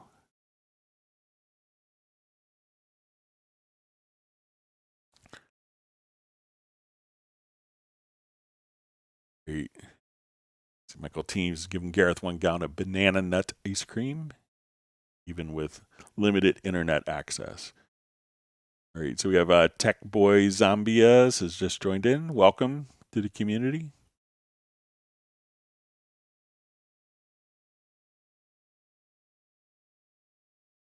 All right, so we see, what kind of pedal can we use as a control pedal for the keyboard other than a hold pedal? So most of the times it's going to be like what's called a momentary switch.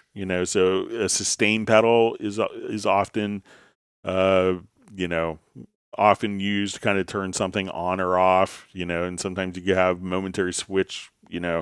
Switches to switch between like two guitar amplifier channels. So it's a pretty common switch. The one thing to be aware of is that the polarity can often be a factor. So there's two different polarities that are available. Most controller keyboards can auto sense the polarity of the sustain pedal. Roland, there's kind of two different default states. So if you bought a Roland pedal, but that may work backwards in a Roland. If you bought a Roland pedal that would probably function opposite in a Yamaha keyboard, and a Yamaha pedal, a Yamaha sustain pedal may function in an opposite manner on a Roland keyboard. Most, you know, so I remember being at Yamaha, and it was interesting, like, why did our pedal sales kind of drop? And it's when M Audio came out with a pedal that you could switch the polarity, had a little switch on it, so that when you stepped on it, it was the wrong way for that company's keyboard it was plugged into. You just flip the switch. So Yamaha makes kind of Yamaha sustain pedals, Roland makes Roland sustain pedals, but basically any sustain pedal should work, but you may have to flip the polarity. But if you have a Roland keyboard, make sure that it's for the polarity of a Roland keyboard by default. But it's usually going to be just a simple sustain pedal, so hold pedal. And think of it as an on-off switch, how it's being transmitting MIDI.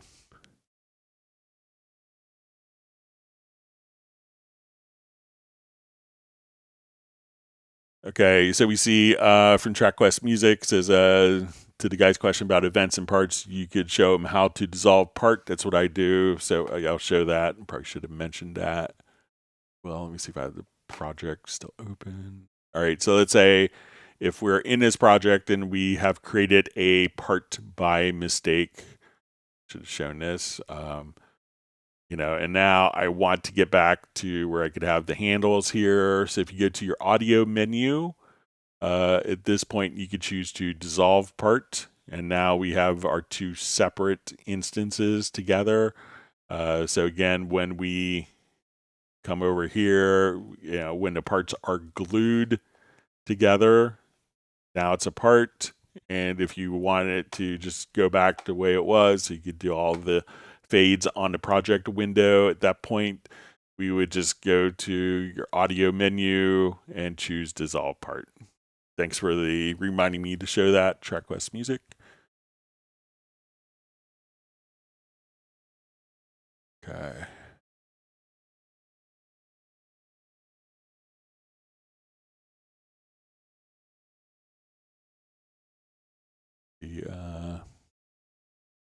Jam Yang's House of Foley just says this could be one of the most important settings in Cubase and Nuendo.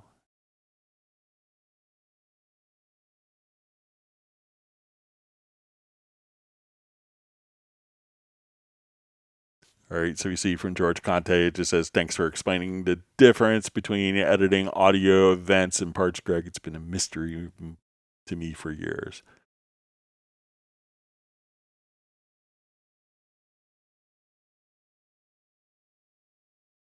All right, Beverly Beatty asks, when you start a new project, when adding each new track, it auto sets the level to 0 by default, and the stereo out 2. Is there a way to have track plus main out lower volume? It might be a preference. I know we could do it for the effect sends. Let's take a look. I think the effect sends we could do a default send level. We could set there. But I'm not sure if it is for the track. Let's take a quick look.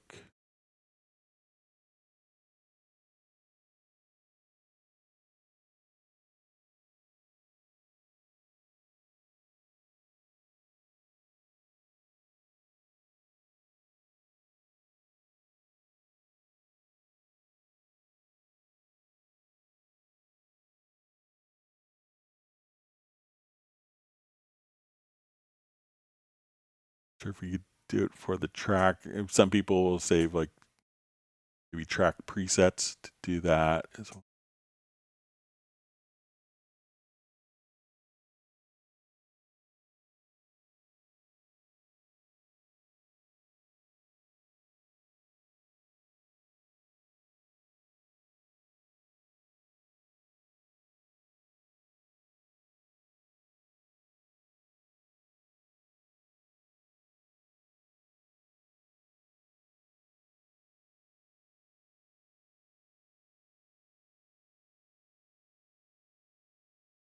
Yeah, so default send level, but I don't think there's kind of just a default track.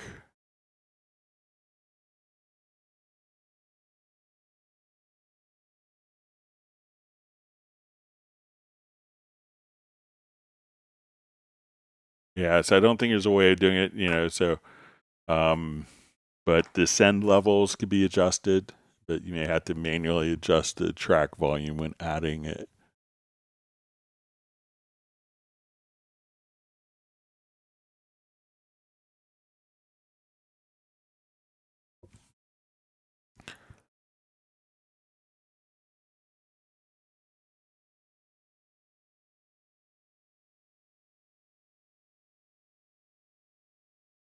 Okay.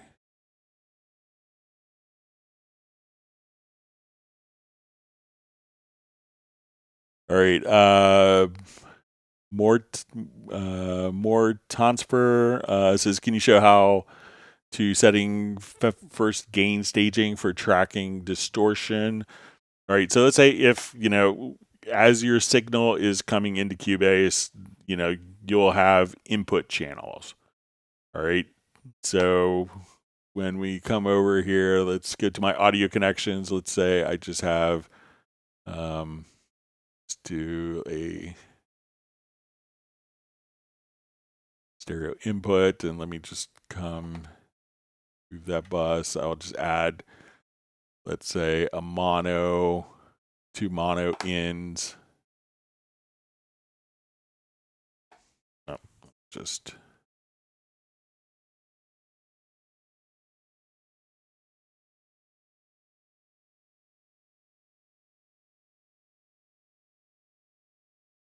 okay. So if you're recording kind of like high gain guitars, sometimes it may be like really loud and could be overloading. You know, not only like if you have an effects chain. So let's say if I come over, let's add a new audio track here.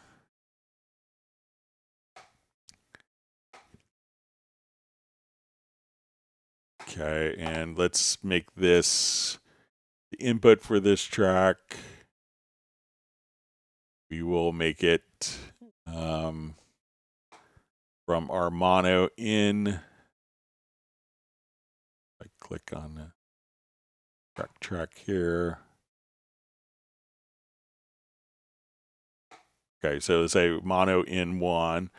All right, so we look at this track here. I'm going to turn my control room volume down.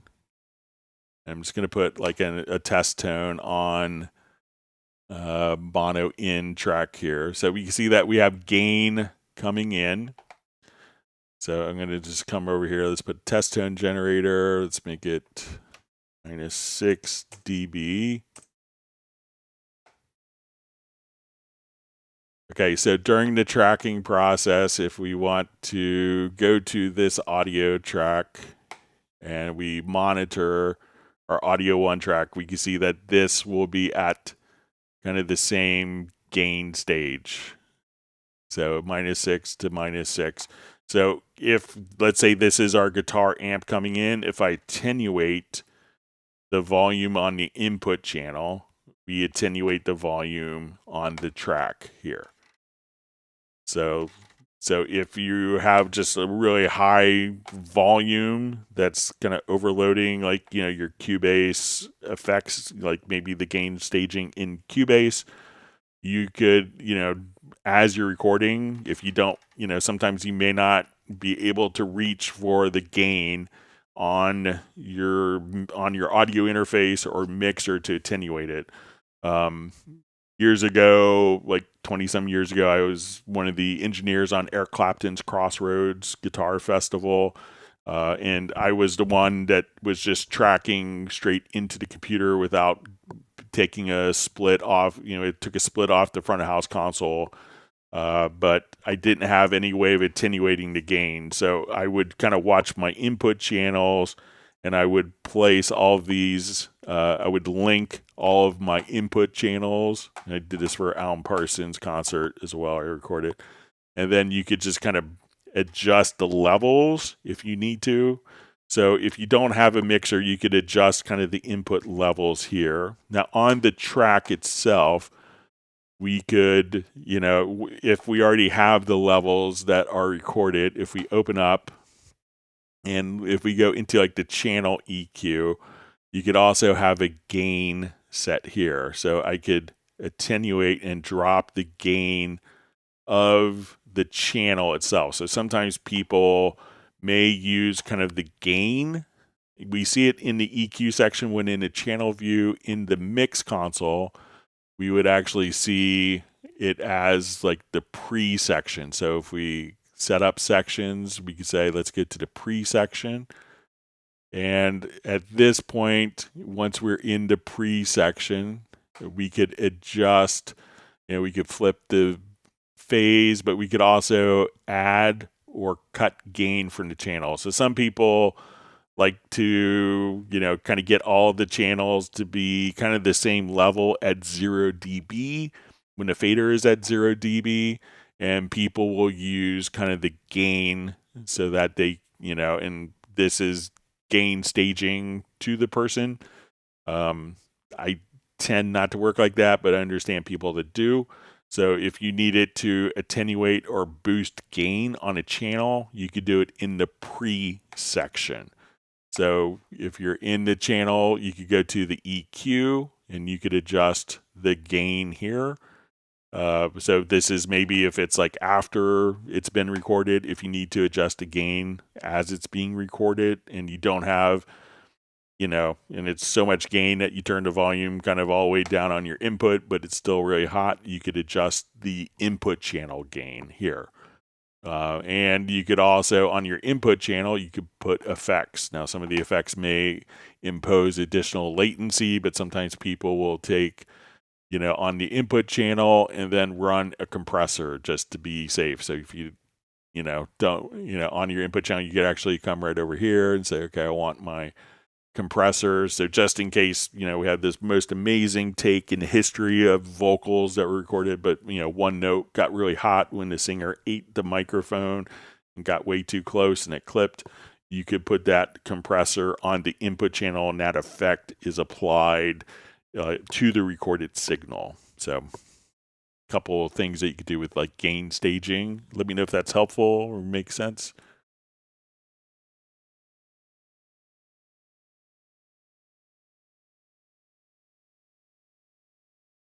All right. Eddie on drums asks, in Halligan Sonic 7, there are a lot of programs that are locked out.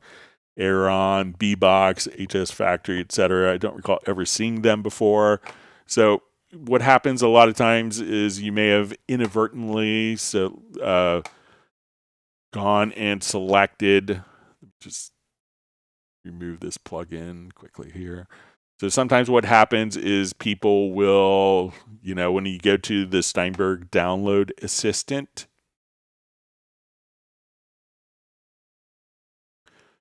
those programs don't, like Aeron, B-Box, and some like the, like Halligan Factory Sonic Selection.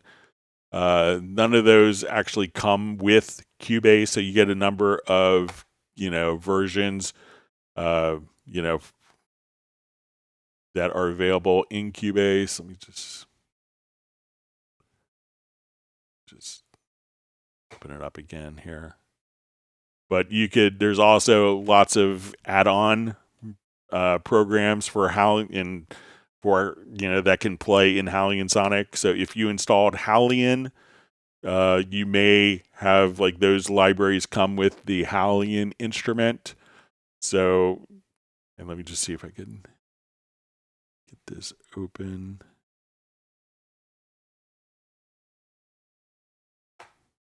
Just make sure it's not giving me a weird error message or something.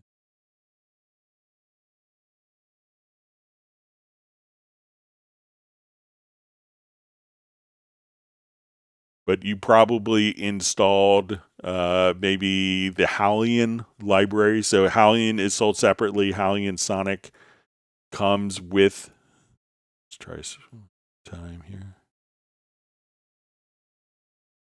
But Halion is sold separately. Halion Sonic comes with the program, and when you go to, sure why it's not opening here, but you probably download it, maybe the Halion library or the Halion Sonic Selection library, and those are kind of add-on paid purchases. So that, and if you don't have a license for it at that point, and you may notice that, I'm not sure why it's not opening, but as you open it up at that point, you may, it'll probably say, when you're doing it, that these are sold separately, those licenses. So, and if you want to get rid of it, you could go to the Halion or the Steinberg Library Manager. Let's get this open. For time. And then you could see, but it's probably you installed extra presets. But if you're like, okay, I don't have Auron, isn't in my license, so you get a number of libraries with Cubase. Not sure why this isn't opening, but you probably just installed, inadvertently, libraries that you don't have a license for. So that's probably what it is.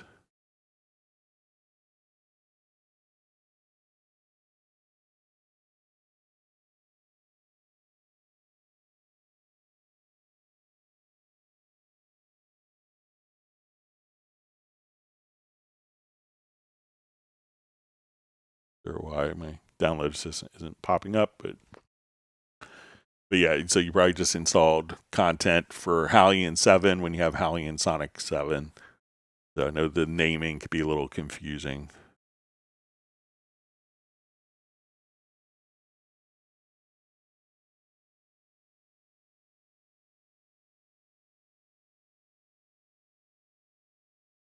All right, so we see Rick from Bratman Studio joining from a warm Whittier, California. Good to see you on.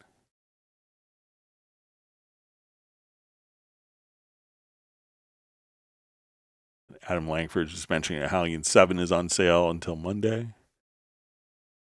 He says it has a lot of extra content in it. All right, you see that Val had a power outage where he was.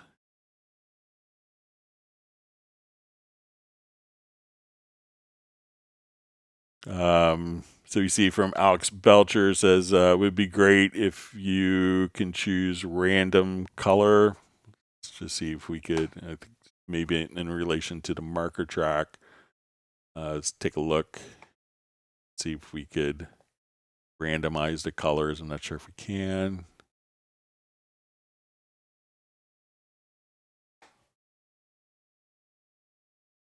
Yeah, so we could increment or decrement.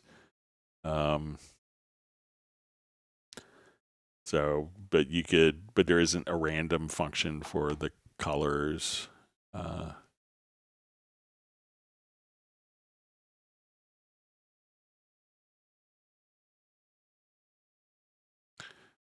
Yeah, but it's going to be just to a fixed color.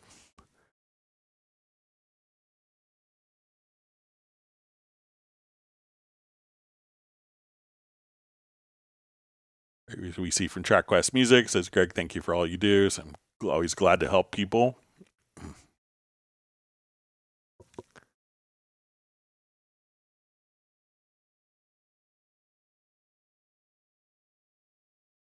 All right, Steve Green says, Greg, is there a way of placing a time signature 4/4 anywhere on an event and not have it snapped to a bar or a quantized beat, if that makes any sense? Kind of by their nature, time signatures will always, you're defining the grid from the time signature. All right, so let's say if we come over here to our time signature track, right?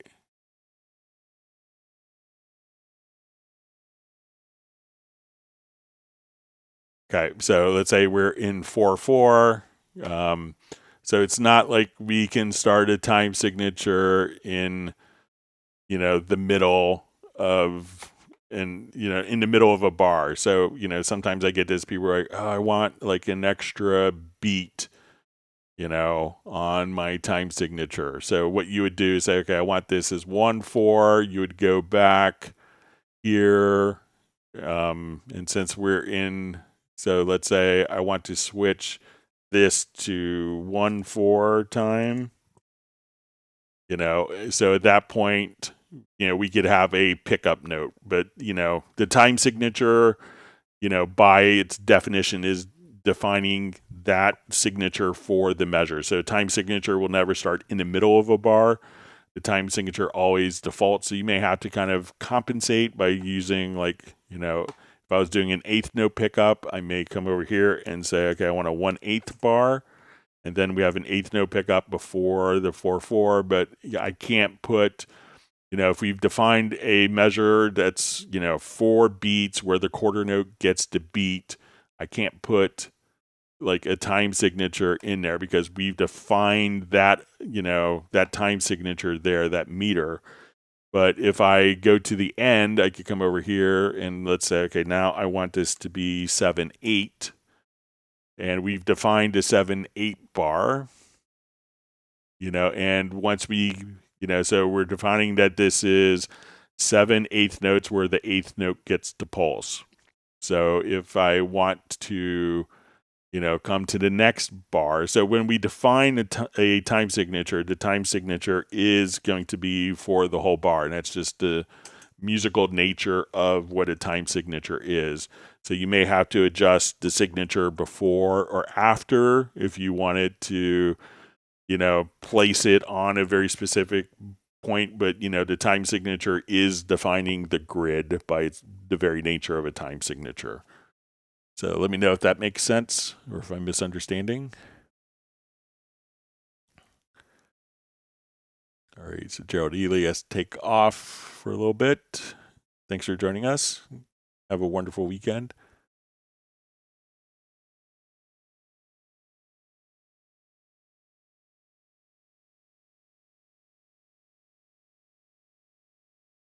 All right, so Eddie on drums 55 says, how do I remove all the locked out programs? If I click on a locked out program, the activation manager opens up for me to log into my account. Again, just come over to, so let's say you have Auron, come over to, and you could look at your Steinberg library manager and come over here and you have your Steinberg activation manager.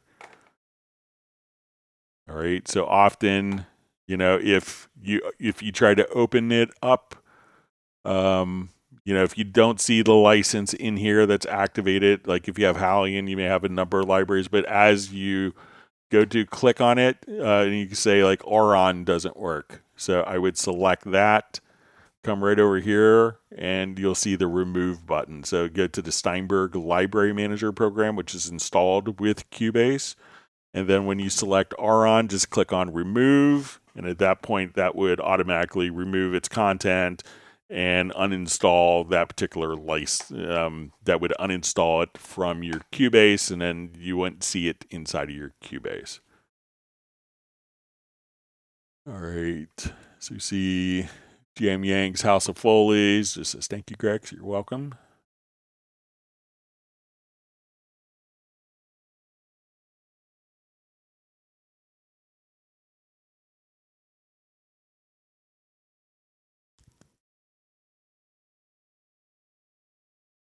All right, so you see Vince says just trying to import one-shots into my device as I listen to you, Greg.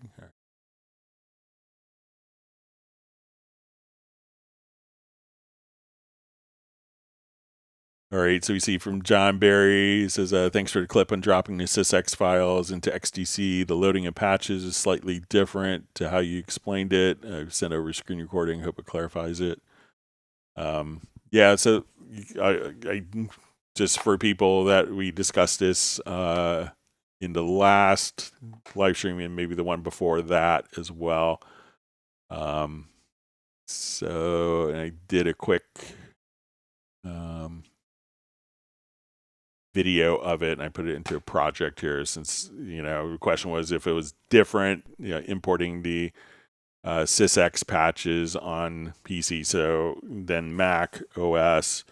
So, and what I just did a quick video file of it here. So we'll activate our video file. So this is my Windows desktop.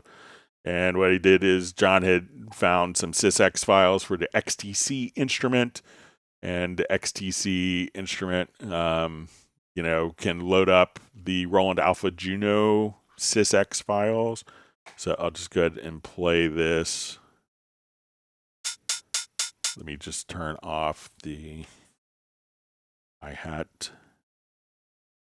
I'll just mute it. So we'll start from the beginning. So I selected the SysX files in my Windows File Explorer, kind of dragged it. I held down Alt-Tab, dropped it into the SysX, and then there's all of the patches for the SysX. But if you have, the video, I'll be happy to take a look at it maybe right after the live stream ends, John. But hopefully you got it working for you.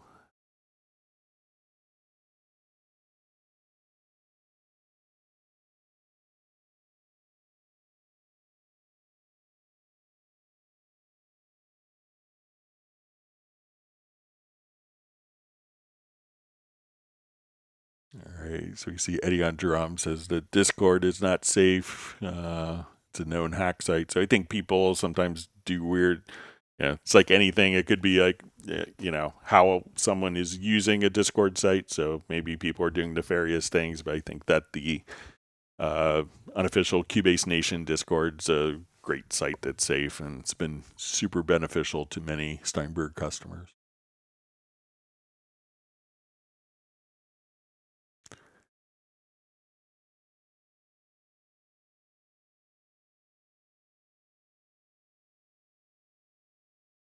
All right, so we see Jam Yang's House of Foley's has just tried the multiple like thing, and yes, you want separate accounts. My girlfriend just landed in Chicago, so another like headed your way. Well, thanks for that. Thanks for the clarification.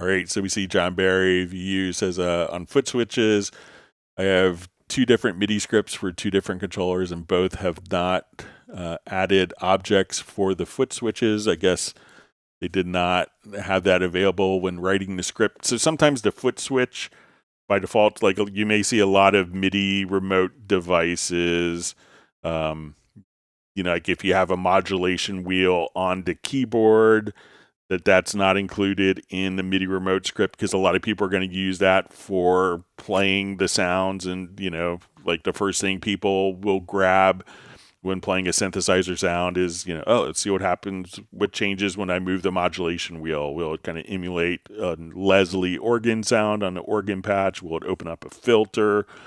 So I think sometimes people by default don't add like pitch bend and modulation wheel, and sometimes also the sustain pedal because people will use the switch as a sustain pedal. And if you're a piano player who's maybe not super technically oriented, you may just start playing and then all of a sudden you hit the foot switch and you just change the color of an event, or you undid something, or you stopped recording when you're thinking that it's going to do that.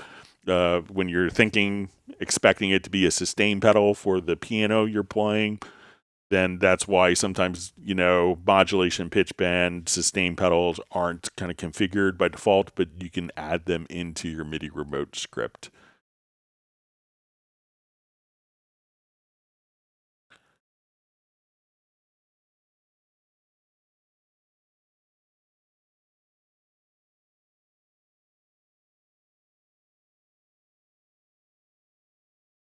All right, so we see from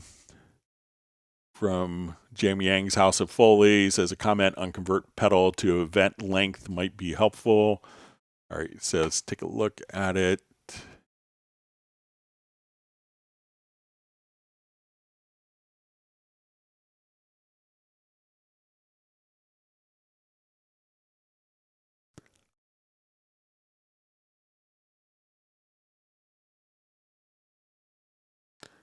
Just revert project here.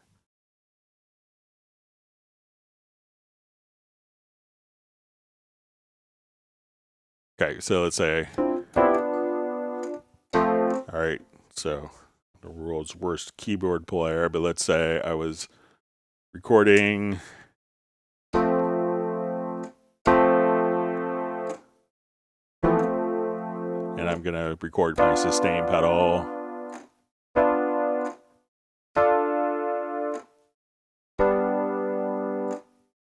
All right, so we look at our MIDI information here. We can see that we're going to have, see if it's connected.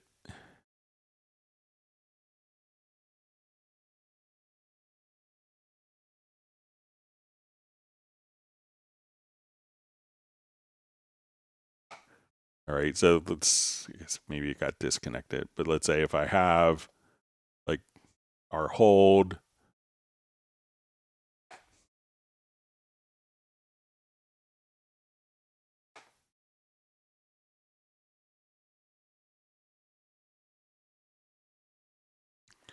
you know, so what you can do if you have, let me just open up something with some sustain pedal on it to show.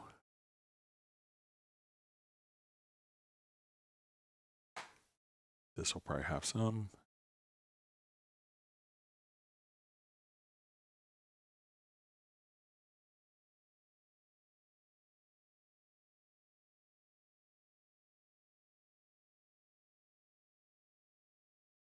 Okay. All right, so let's come over.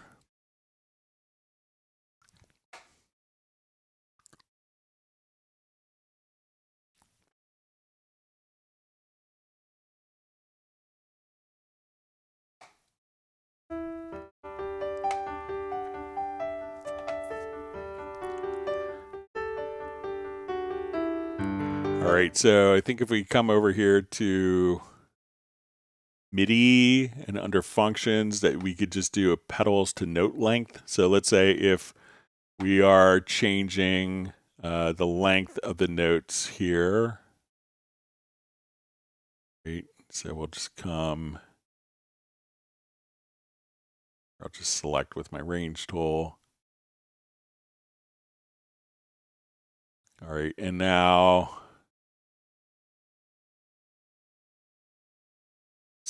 again, select with the range tool and I'll switch.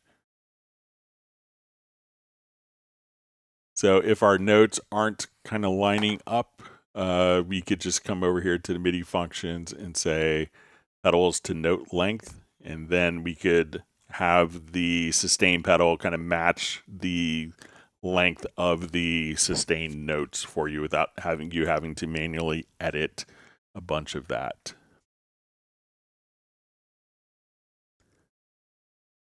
All right, so we see from main Nandy just says, thanks, Greg. Thanks for the resources. You're welcome. Thanks for being online and being part of the community.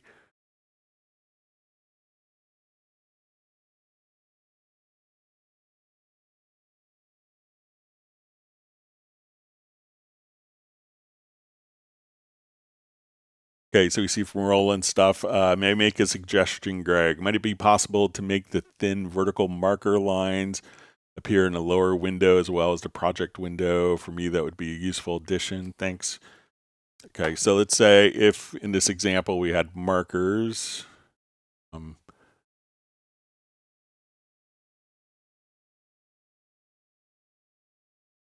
I'll just add a marker track.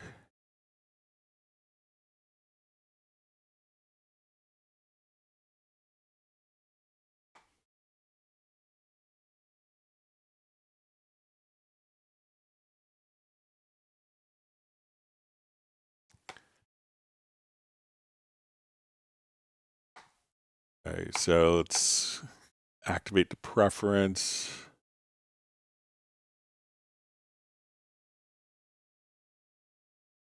Event display markers.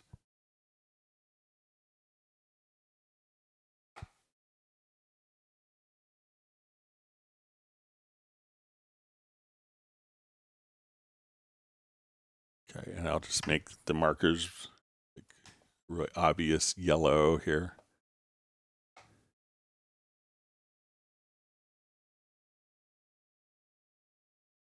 Okay, so now we can see that the marker tracks are going. See them through the project. I think what Roland Stuff wants to see it in the key editor here as well. So if we zoom in, but I don't think it extends to the lower zone.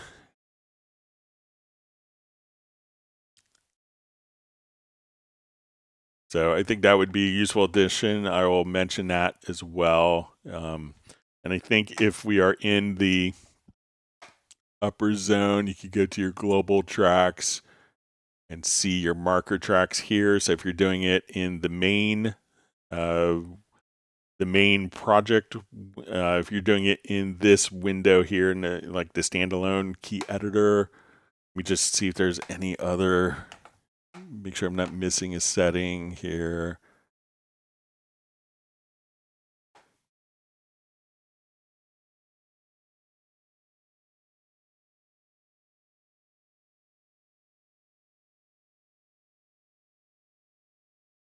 So I don't see it in the lower zone. I think let's reread through these.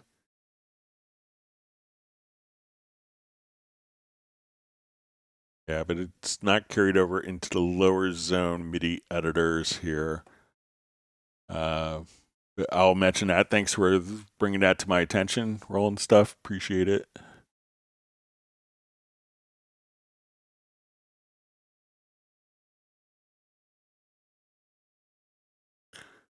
Okay.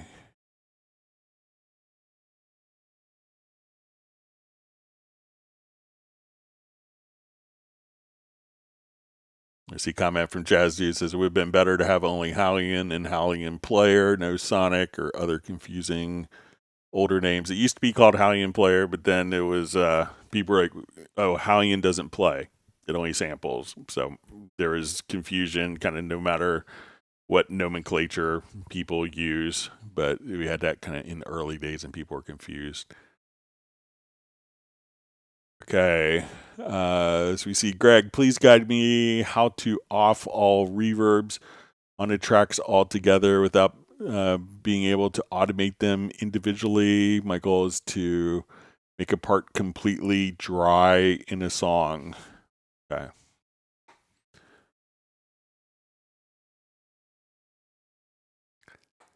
Okay, let's just find.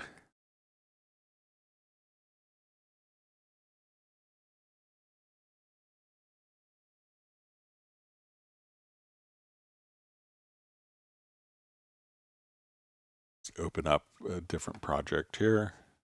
Something with a little.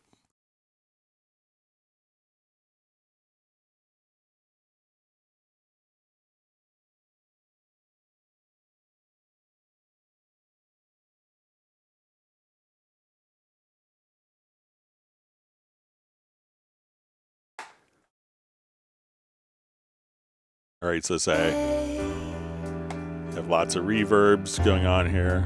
You were the party, the big events. I was your everything. Now I'm uninvited.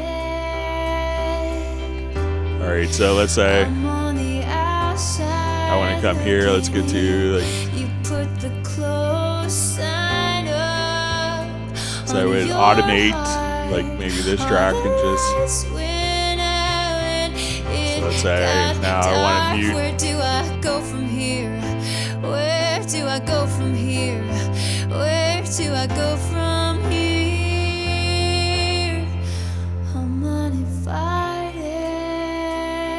So if you have the reverb, It got dark. Where do I go from here? Where do I go from here? Where do I go from here? so that way we could just take that one particular section and off all the, so we're just going to the effects channel track here. So I'm not sure if you have it set up as inserts on every track, but an easy way to do that if you're using sends as your reverbs on sends is just to then automate the reverb on the send and just simply at that point just mute the send channel, the reverb return channel. On your heart, So all my tracks that are going to this reverb. It got dark. Where do I go from here? Where do I go from here? Where do I go from here? So make it a little more obvious. So all the tracks are going to this reverb. I could just mute that reverb return channel and automate it for that particular section. So, and for if you're doing automation, if you want tasks like that, then doing it as inserts may not make may make it harder. But if it's a send, you could just take that effects channel and be able to work with that.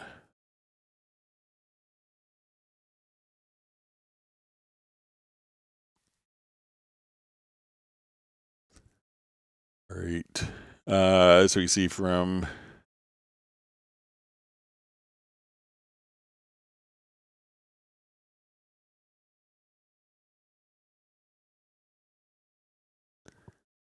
Jazz Dude says, and then color change free content from the extra paid content and don't mix it in the library manager and have a Hallian player section separated. So, I think the idea is once you go to, I'll see if we can, my download assistant doesn't want to open, but when you go to your there's a lot of people. And if you look at the download assistant, I just restart my computer to get this open for some reason.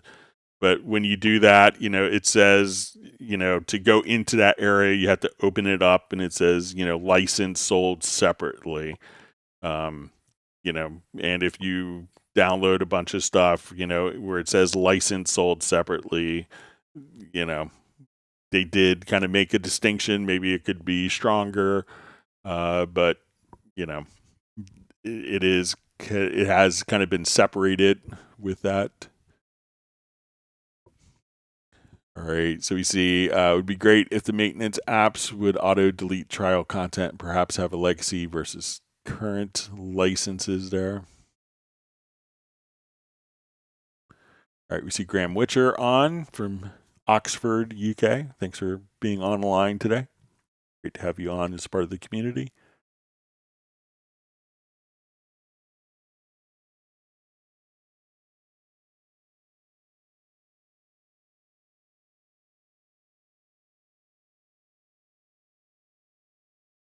All right, so we see from Jamie Yang's House of Foley, can we grab a range of tracks and have them auto shade them, meaning a range of tracks, and then I choose orange and Cubase returns tracks from dark orange to very light orange.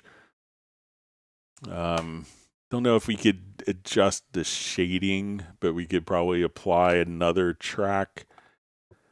So let's give it a shot. I think we could do it in a macro.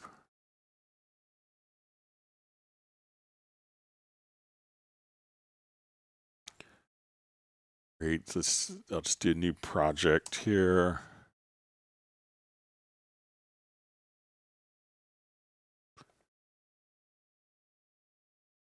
All right. Let's add 8 audio tracks. I'll put these all to the same color.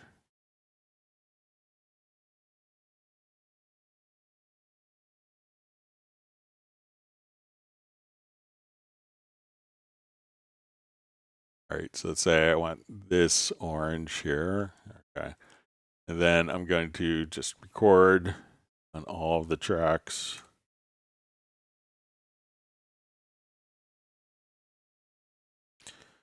Okay, so we're going to take a range tool and then select the range and make it a lighter orange.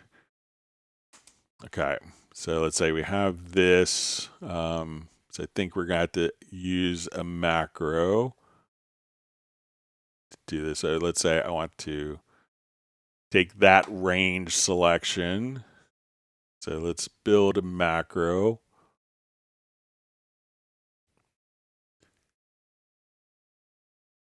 Come here to our key commands. Let's open up the macro. Let's do a new macro.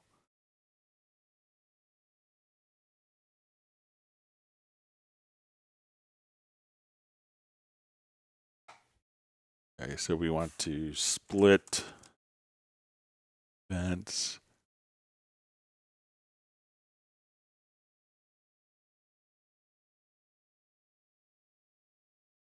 If we do just Shift X, split range. Okay, let's switch to our object selection tool.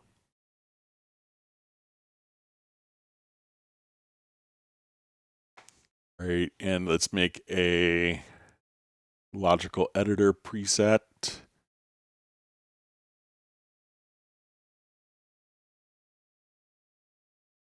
Make a project logical editor preset.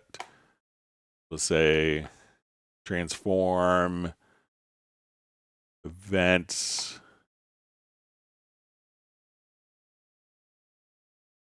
scratch here. Okay, media type equals, we'll say our container type equals event. And that event is selected. So we'll go to property is set to is selected. So we're transforming, and then what we want to do is change color. So say we'll set color, and we can decrement the color or increment. So it may not be like, depending how many colors you have, you could have, as you add multiple colors, it could be lighter or darker for different tints. All right, so let's say I want to take this range selection here, and let's add, I'm going to save this as a preset.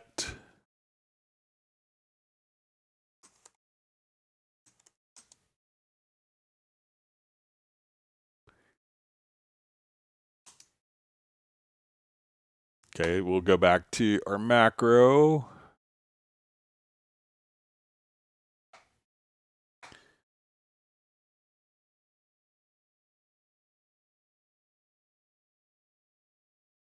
And let's add that command in.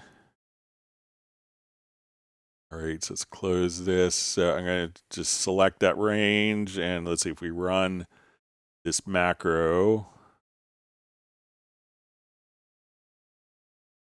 And then, so you could, at that point, just kind of colorize it. So if we add more colors into our system, let's do an update for me every Friday. I could now just come there and differentiate the colors, and again, if we go to, let's say, our project colors setup, so let's just add, we'll go to our presets, let's add, so at this point, we'll probably get a different color when we select with our range tool.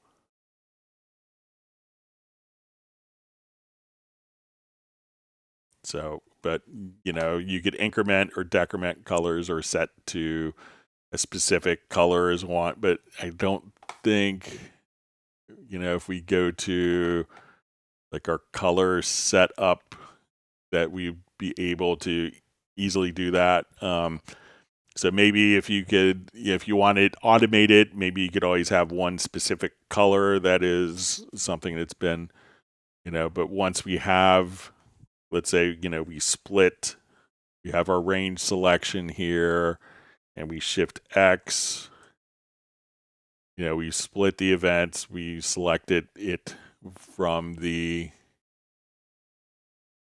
and as soon as we let go, this is selected, then we could adjust the colors. So if you wanted to, if we start it here, we could just go down like one shade here as well. So, you could decrement the colors. So here you could have kind of more shading tints to work with.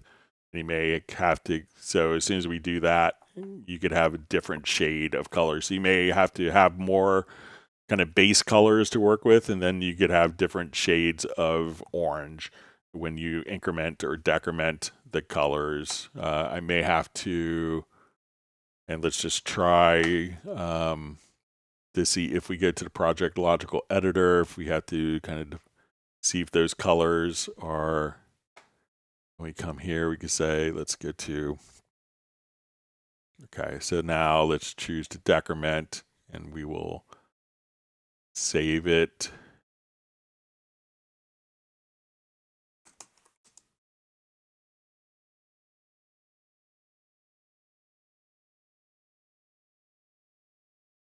All right, so now we'll undo that function that we just did there. So we'll select a range. And then come over here to your macros, change shade. Still seems like it goes back, but so you could probably play around with that type of macro and get to a pretty good amount of the way there.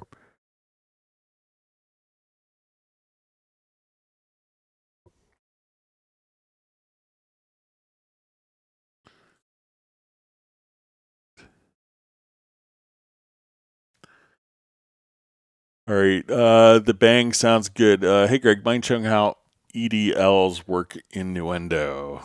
All right, let's take a look, see if I have my edit decision list file in here. All right, so an EDL is an edit decision list, and sometimes you may have different, if you're doing reconforming, it could be like, your video editor may come back with kind of an alternate list of edits, and those edits would be saved as an EDL. And so let's come over, let me see if I have the project.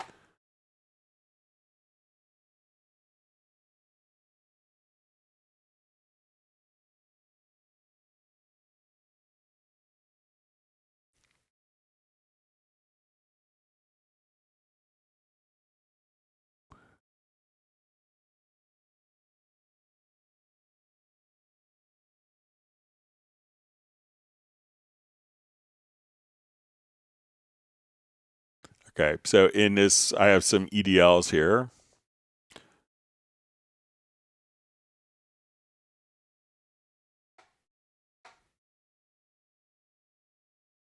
Okay.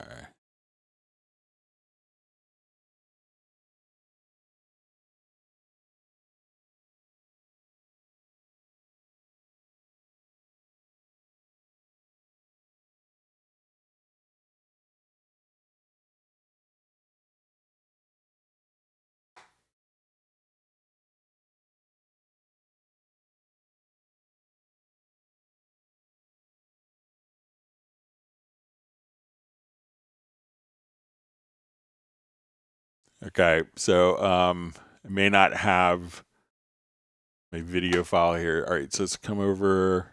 So we got, let's say we have kind of an edit decision list here.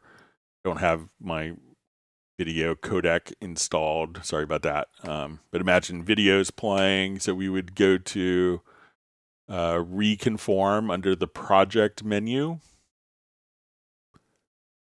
Right, and then what we need to do is we would take the old EDL. So we'll come over here.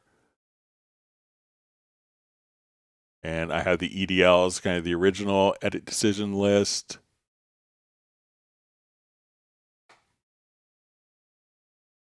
Okay, and let's say they've, while all the video editors constantly say picture lock, which we all know if you're a composer is generally not the case. So there's going to be video edits. So now we have kind of this is the original edit decision list. We have this, and we could look at our project. So, we've maybe added parts or taken parts away. So we'll say start reconform. Just select all of the events here.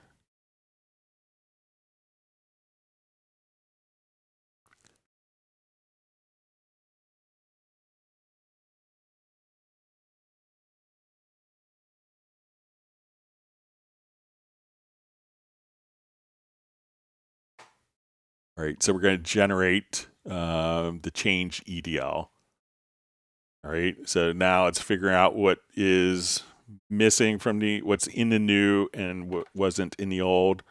And now we've just done the reconform. So you can see we added space right there. So you'd basically import the old edit decision list, import the new edit decision list. You're going to generate the changes and then click on reconform. Now the edit decision list is often generated by the video program.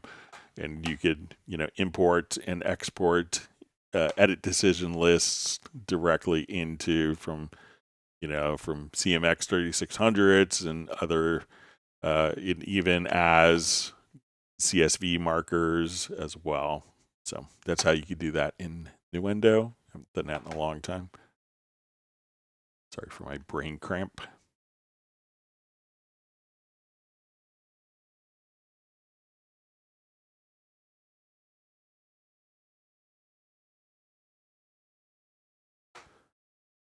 All right, let me just close this out.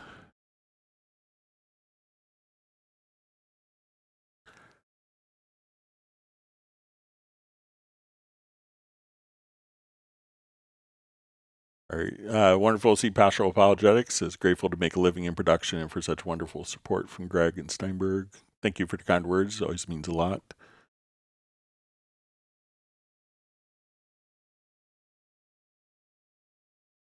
See, Jazz Dude wants to bring the dongles back, and he says just give the customer 2 dongles for emergency reasons. It was like $20 back.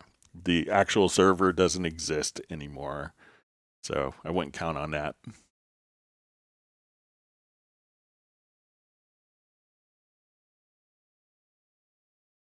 All right.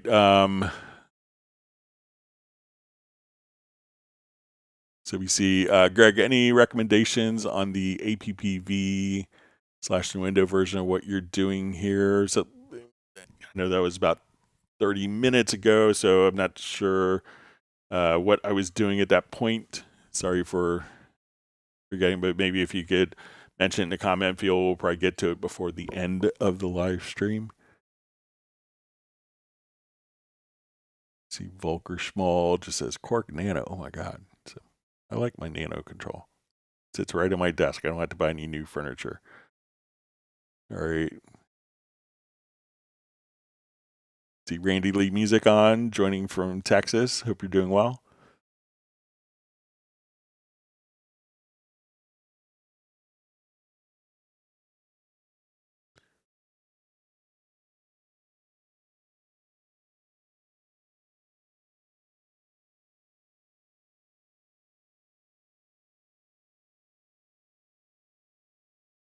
Okay.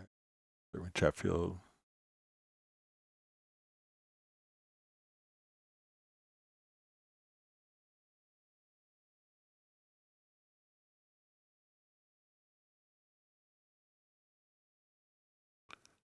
Okay. Reading through comments. Thanks for all the great questions from everyone.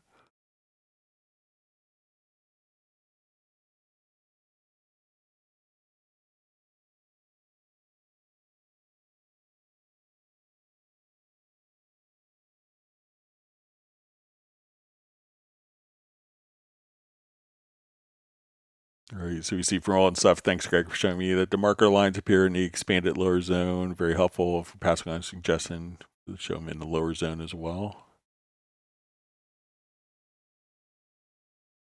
All right, we see Brian Sawyer checking in from Yuma, Arizona. Hope your studio construction is going well for you. Look forward to seeing it maybe next week on the social meetup.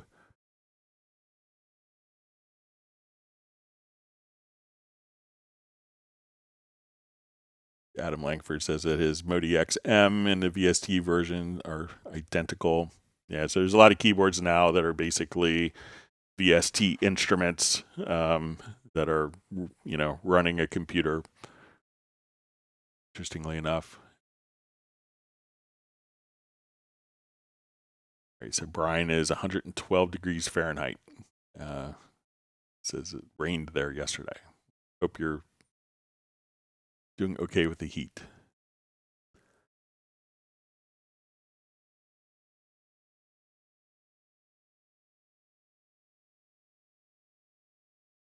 Pastoral Apologetics doesn't have any USB space for the dongle.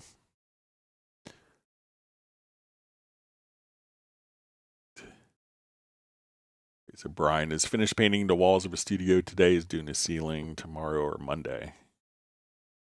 Exciting time.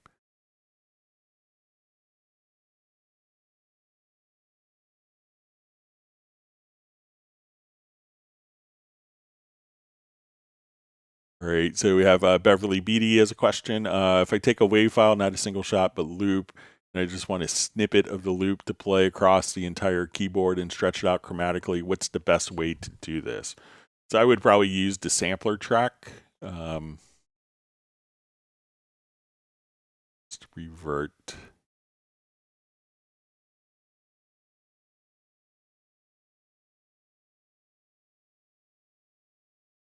Let's do a quick new project here.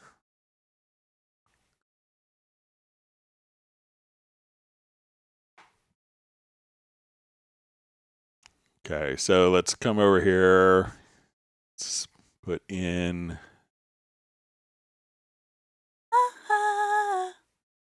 All right, so let's say we'll take that and we want just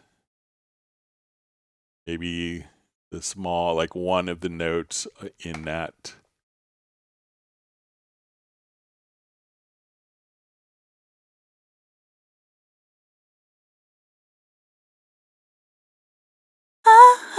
So let's say we want the first note. So I'm going to just open up sampler control. We can drag and drop. We could truncate the sample right here. So now that I've dragged it in.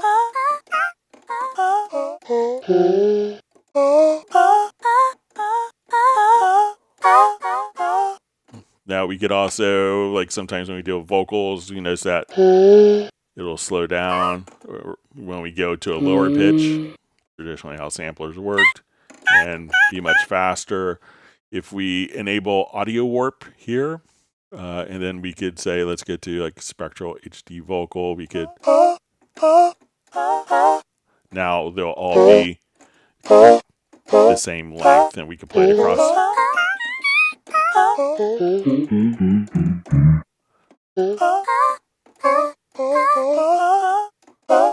So again, just drag the sampler into the sampler track. That will automatically map it across the entire key range.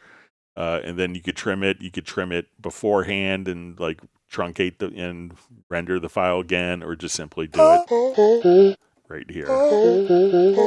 And then if you want to activate loops, you could just say, okay, let's make a, and you could change the loop point here. You could sometimes. So you could set up kind of your loop start, loop end range, and you could have it much better than that, and so it gives you kind of an idea, but just drag and drop into the sampler track and it's going to be mapped across all the keys for you.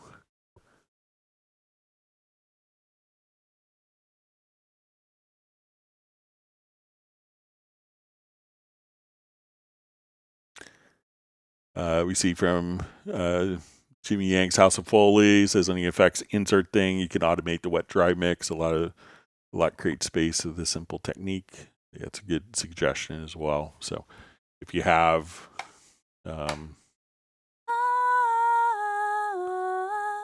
So we'll come here. So let's say we have that, and if we have a reverb on as an insert, so we'll come here, let's put a little reverb on.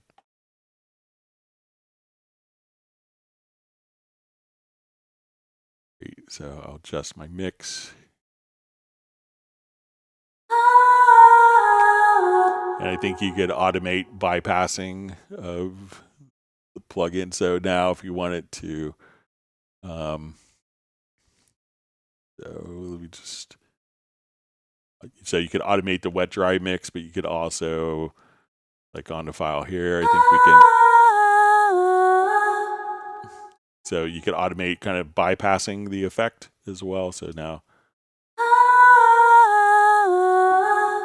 or the wet dry mix. So if you wanted that to be 0 after, you could automate that as well, but you could also just bypass the plugin, and the bypass of the plugin is automatable as well.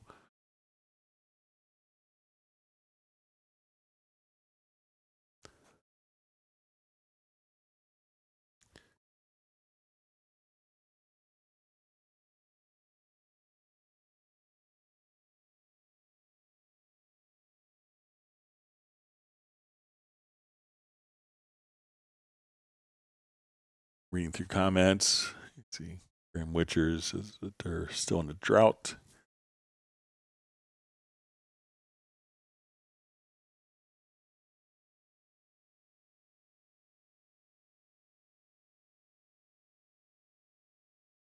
All right, we see Rick's son is turning 26 tomorrow and having a party in the back.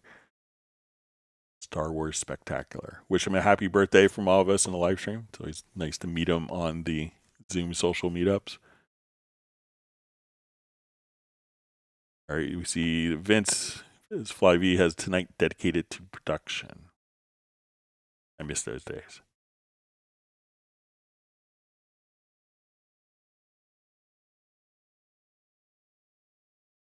All right, so we see Willie Chills has finally learned how to make beats on Cubase with a couple of hearts. That's great. All right, so we see Yam Yang's House of Foley says, Greg, you're amazing, full stop. I just try to help people, but thank you for the kind words.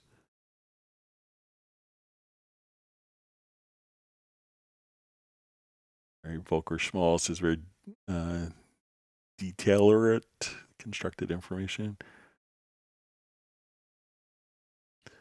Says, folks,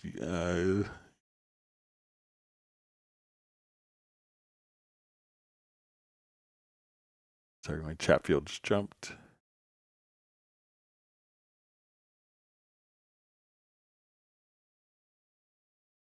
Said, folks, you saw the red. I just learned more about macro building in 3 seconds than in a decade. So, yeah, once you get into macros, there, you know, some people, like, you know, you see my mom does like Sudoku puzzles, you know, and, you know, people do Wordle. I make macros and logical editor presets for that kind of neuroplasticity aspect. So.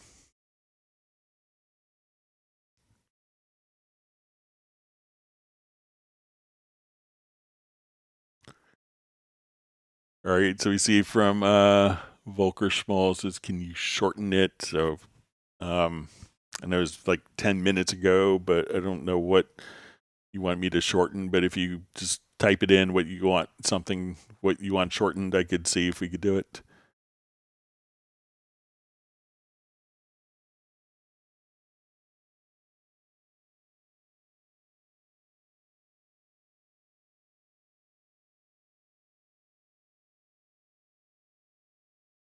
All right.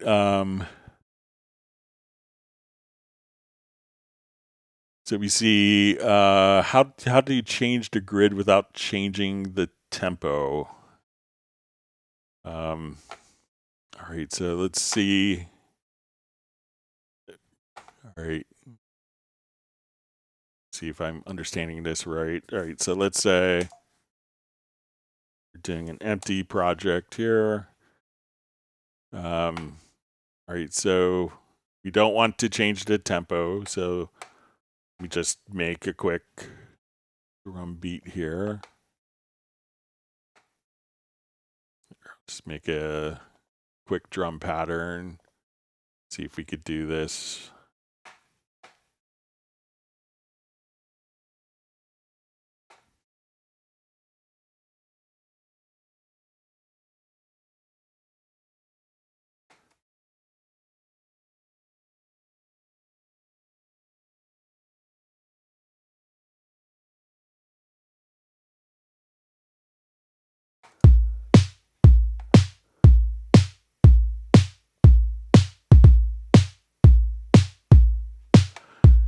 All right, so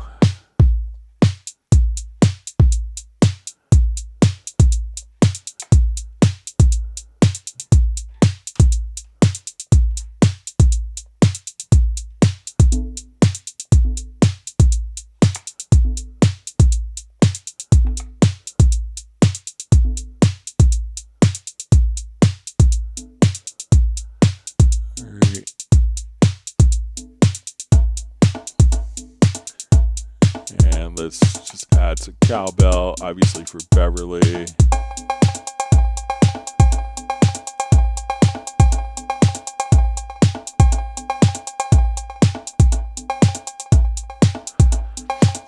All right, so we want to change the grid without changing the tempo. So let's see if, all right, so if we have a time signature track, let's just add a signature track. All right, so let's say we're in 4/4. So let's see what happens if we change this to like 5. So let's say, okay, I'm going to come here. Let's make this our click pattern. We'll choose 5. Let's go back to 4. Let's go to 8/8.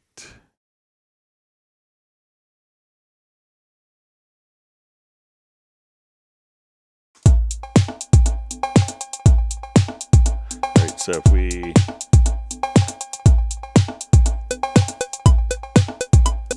So when you say the grid, I'm not sure if it's like the visual editing here, so that may affect the tempo.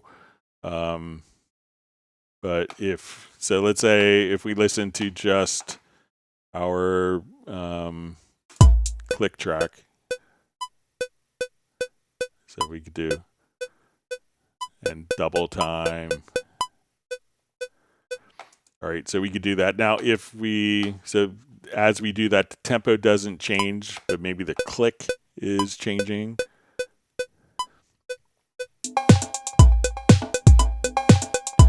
Now, if it's like you want something to play at its existing value, if I drag and drop this pattern over, and let's copy this a couple times, we could place this track into, into linear mode, linear time base. So let's say now when I change the tempo, let's say from 120 to, let's make it, 81. So my tempo is going to be at 81, but those events are still playing.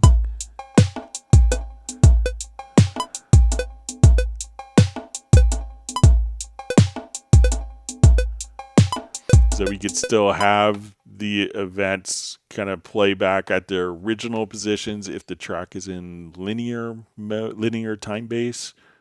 So, but we may have a slower tempo, but but let me know if I'm misunderstanding, Brian, or if it's a visual thing or an audio thing.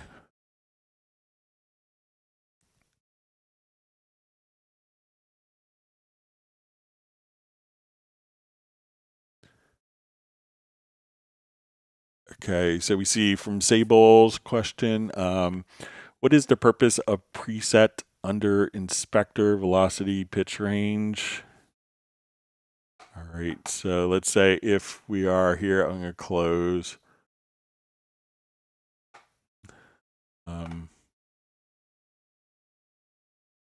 Sure if it's under the inspector.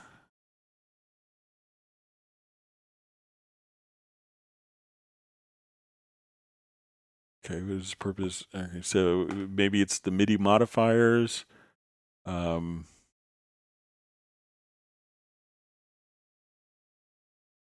it's here, we just.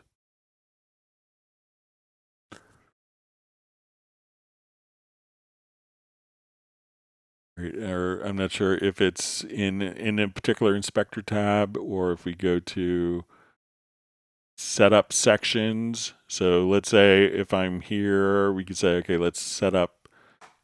Okay, so maybe it's under here. So let's say I want to see particular things like when I'm recording MIDI. So I could say I want to show all.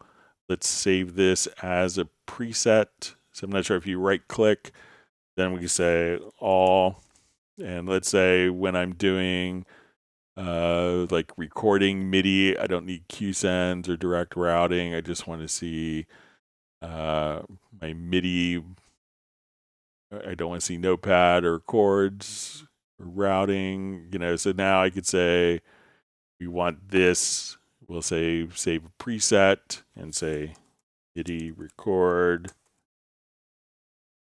So now when we do this, we have. So we'll close all of our inspector tabs here. But now if this is what you're talking about, to set up sections. So now when I go to all, you get more options that are available. So we could say preset configurations of what inspector tabs that we want visible. So let me know if that's kind of what you're asking about, Sable. Sorry if I'm misunderstanding.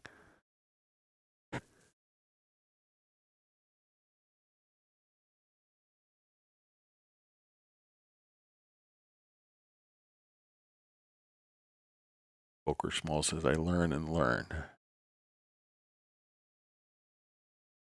Right, Michael Teams, with his limited internet, has granted me 1 gallon of strawberry swirl ice cream for my family and myself. Just to stay cool up there. It's cooled off a little bit, but I think we're supposed to have rain tomorrow.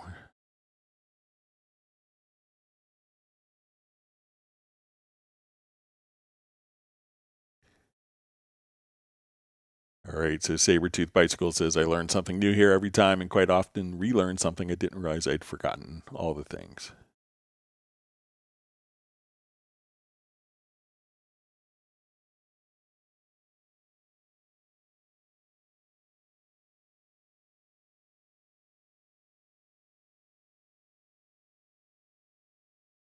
All right, so we see, what's the best knowledge you have, Greg, for EQ? All right, so if you were EQing a source, often, err on the side of subtraction versus addition. So sometimes if you're EQing, let's say you're EQing your source here, if you could take different aspects away. So sometimes you may, to make something brighter, it might be you take different frequencies away, and that could be clashing.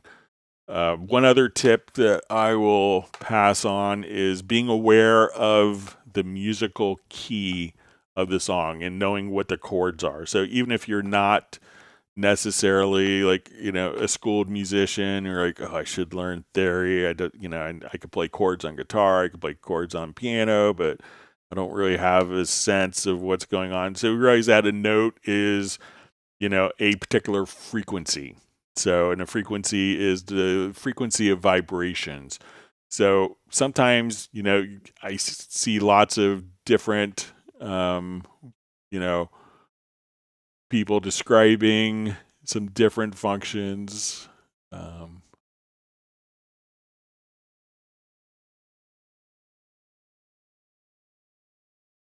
have this one project.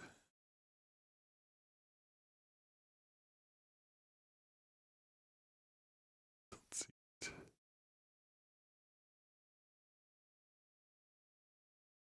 All right, we'll just go back to the uninvited one.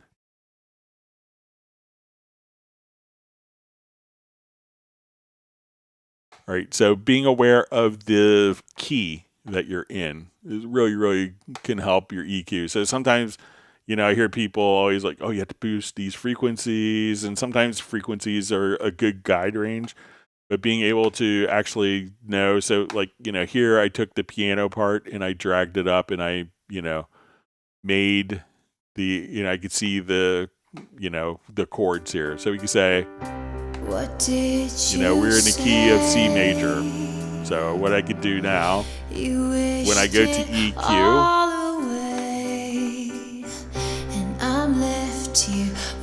what we can do instead of like always working with the frequency here, I can say, let's emphasize we're in the key of C. So let's go to like C6 or C7.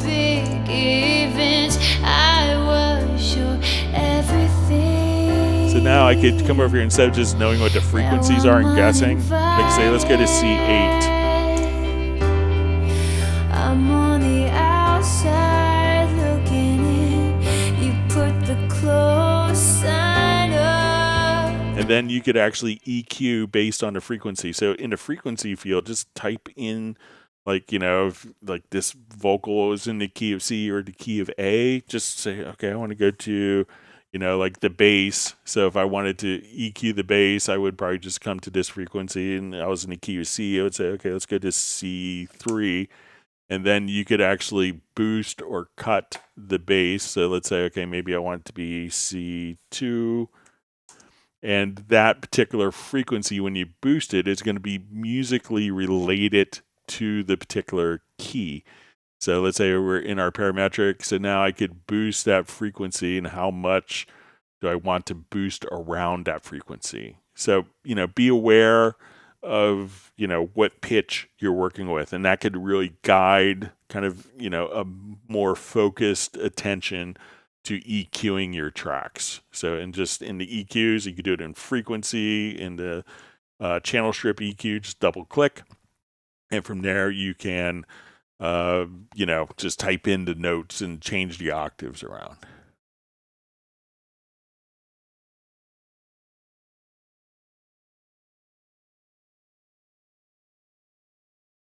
Let's see, Michael Team's remedy for a sugar crash from ice cream is to have more ice cream. It sounds like a good heroin addict model. Great.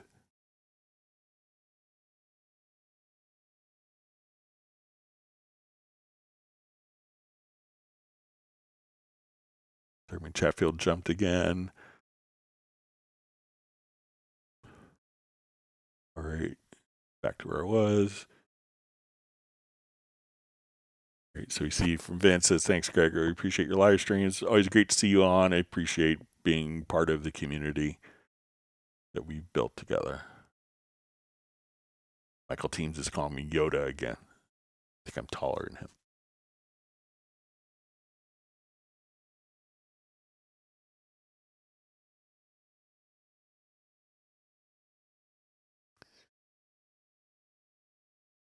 See that Rick's son enjoyed when he was kind of telling us about his musical, what he's into musically on a Zoom social meetup. So, but we hope to meet Chloe more in future Zoom socials.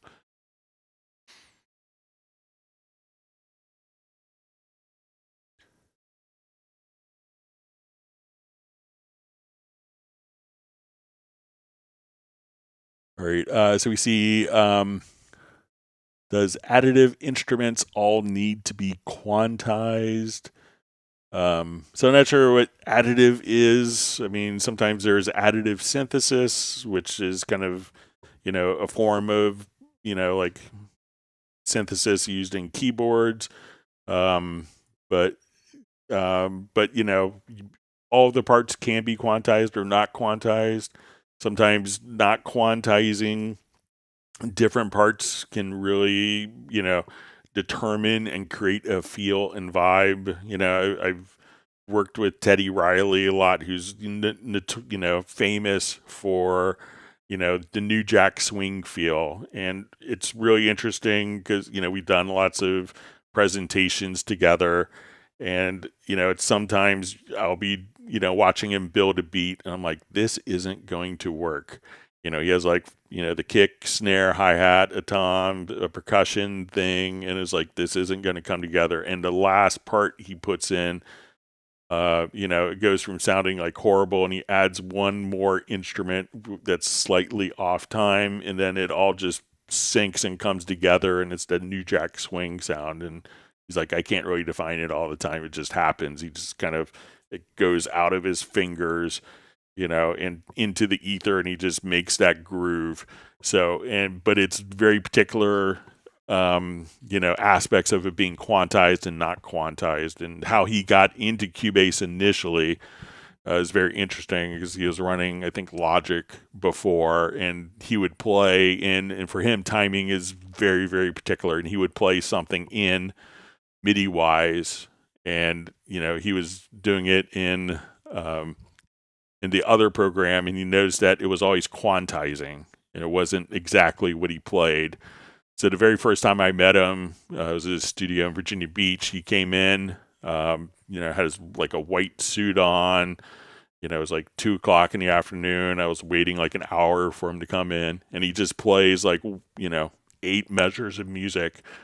He's like, okay, let's listen to it. He sequenced it and recorded it, and he's like, oh, that's perfect. He's like, we can talk. It's like, they've been lying to me the whole time. It's like, that's exactly what I played. I know it.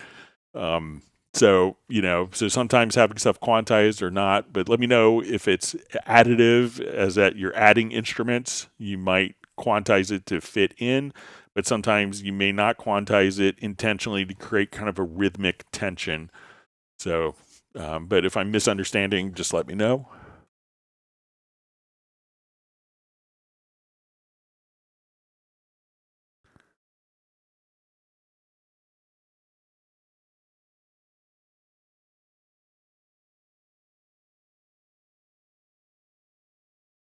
All right, so you see from Brian says about the grid, says I imported one of his old files not knowing the tempo and trying to get the grid to line up to the music. So you could always, take like a source and do a tempo detection.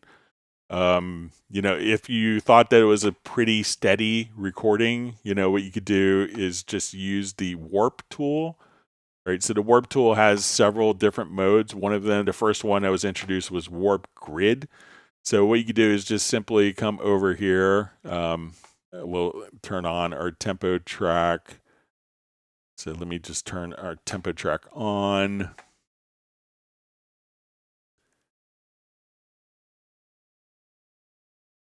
Okay, let me just come over here. Let's just add our tempo track. All right, so if you think it's like, pretty close to being on a grid, so once you switch to the warp tool and you switch to the warp grid, and you could always select the alternate tools just by selecting the tool, then holding down the left mouse button so you can see our warp grid. And then what you can do is just kind of move the bars to fit the music. So you say, this is where measure 9 starts. And at that point, you could just kind of manually warp stuff, but a tempo detection will get your old project, directly on, and figure out the tempo for you. Or if it, it's a steady thing, you can do a tap tempo, or just do, move the bar. So once we switch to the warp grid mode, we notice that the grid up here changes, and then so we could, just go below the measure, and you could move the measures to fit the music. Clear my throat real quick here.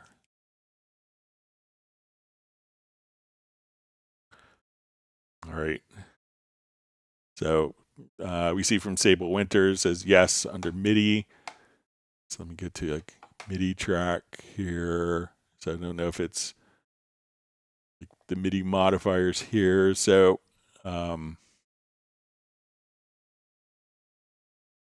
so if it's like the MIDI modifiers here, what the MIDI modifiers allow you to do is just to, we could choose to randomize, if I wanted to take like a piano part here. And let me just turn off my... So if I wanted to transpose,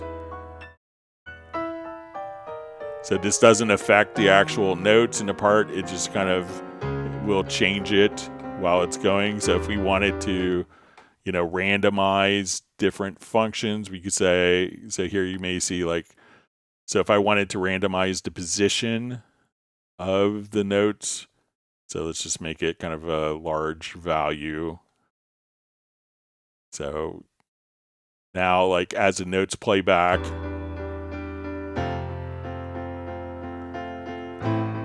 or let's randomize the pitch.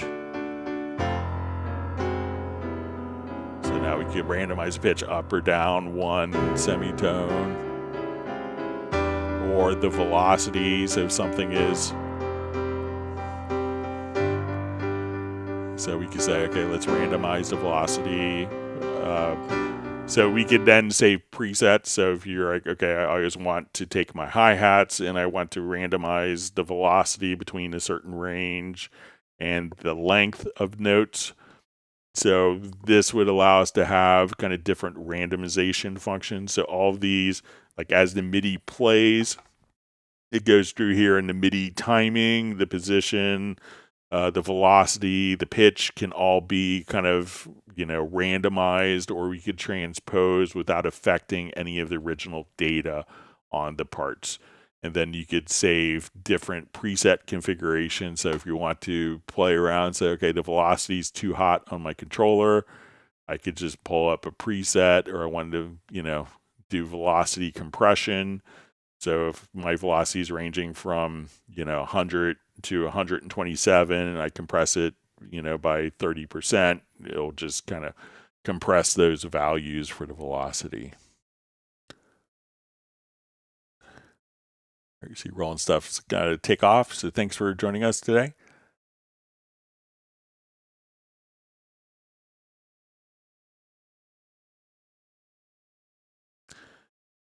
All right, John Barry VU just says, I've been using Cubase for years, and this week for the first time I had 2 channel edit windows opened, like the way you can have one locked and second one floating in the track selection. Cool.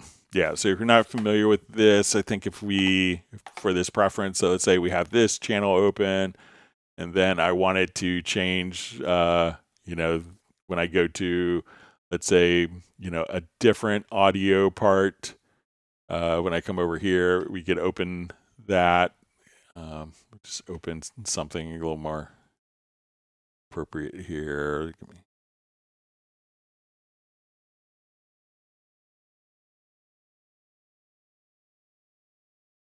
So if you're not familiar with this, it's a great function. All right, so let's say I'm working on my project and I open up my kick drum. And then I say, okay, I want to go to my bass part, and I open up my bass part. So generally, this window changes based on the active track. But if we go to your settings, I believe it's under editors, we can say editor content follows event selection. So now I could have my bass part here. So let's say as we're playing, I want to adjust my kick track.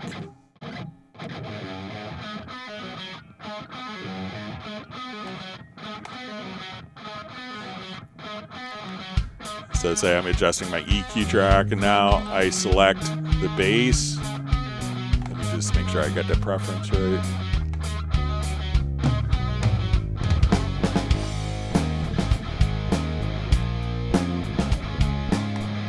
So then you can edit multiple channels independently. So I could come over here, see my,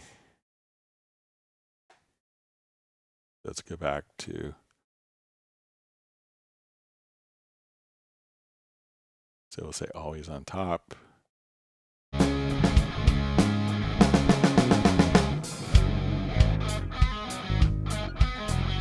So then I select my bass, I can come here. And we can still see, I think that, yeah, so it's, but you could just kind of set the preference right there just to have the editor content follows selection. If you turn that off, then you can see different parts simultaneously.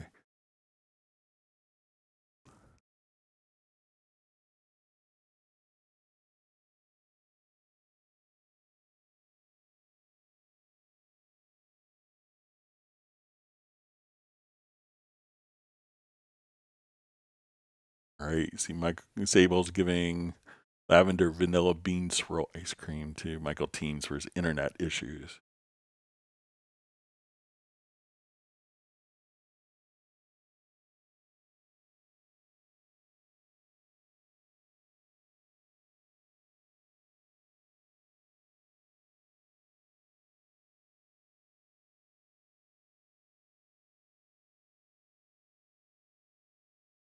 All right, so you see from Fly V's just says, what's your best advice on editing different EQs?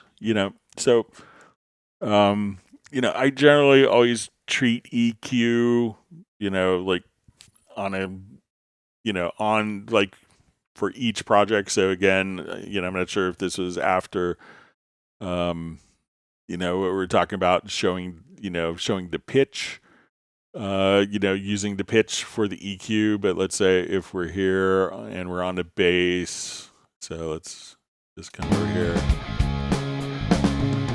So I think we're in a key of A here. So let's say, okay, let's come here. Let's boost A2.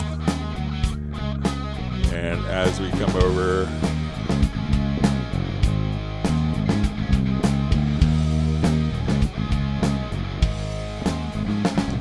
so you hear how, like, we just really emphasize kind of the core frequency, and you see these EQs. Now, if you're working about like two different channels, a great trick, so let's say we're EQing our kick and bass together here. So what I'll do is we could activate something called our channel comparison. So I'm going to click right here. We'll say, okay, we have this kick, and I want it to also go to my bass part. So now I can see both channels. So I click here in the bass, I'm EQing the bass, and I could switch, now I'm EQing my kick drum. So this way you could just toggle back and forth between two different channels. So if you have like two different parts that are clashing, being able to open them up in one of the channels, again, you would activate the channel, activate channel comparison, and then you could just kind of switch back and forth and EQ the two channels. If you have conflicts that you want to resolve, that's a great way of doing it right there.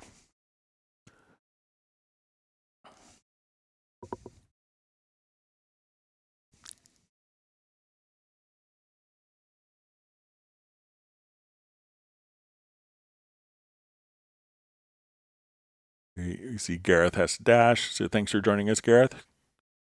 Give our best to Lola.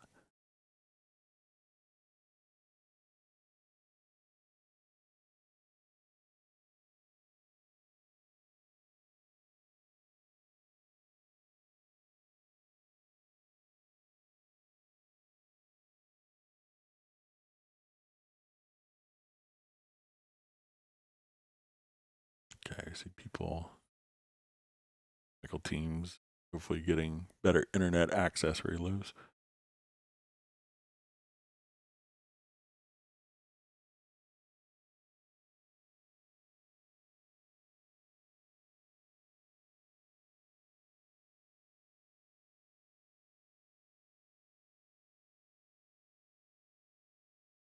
Okay.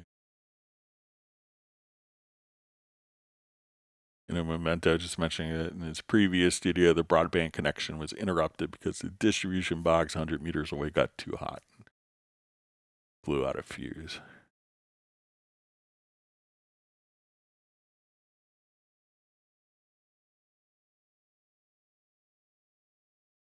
All right, Memento says we have 80 likers. Is there more coming? I try not to be too annoying and tell you to hit the like button every 2 minutes. Most YouTube videos.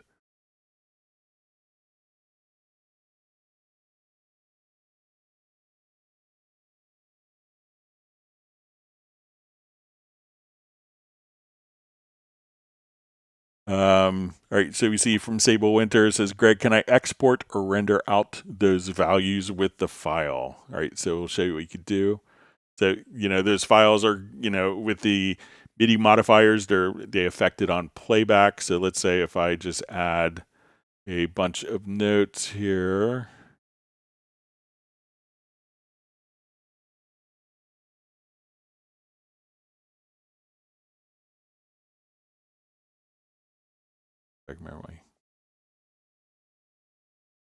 All right, so let's say all of these notes have the same velocity here. All right, and we wanted it to play back with randomized velocities. So we'll come over here to our target, and let's say we want to randomize velocities. So let's make it 20 up and 20 down. All right, so while this is for playback, if we wanted to embed the changes, we would go to the MIDI menu and we choose Freeze MIDI Modifiers. And then we could see the effect, the change there. So where they were all exactly the same at this point, MIDI menu, and this would also work for your MIDI inserts, sound effects. So again, go to your MIDI menu, choose Freeze MIDI Modifiers, and then those changes are now bypassed. We noticed that as soon as we did that, the random targets were disabled because we don't want to randomize already randomized stuff. So at that point, we could just change those values, and that MIDI information is now automatically embedded within the event itself.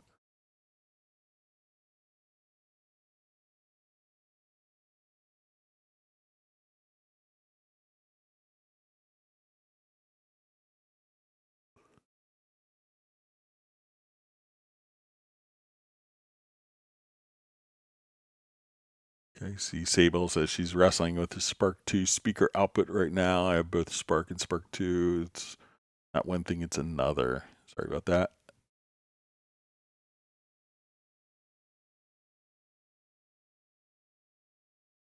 All right, some Jazzy Lamel says, Greedy Gregs, can you give us some tips and tricks on when and how to use VCA channels? So a lot of times, we could think of VCA channels like if we have existing automation. So it is a great time to use VCA channels. So let me just...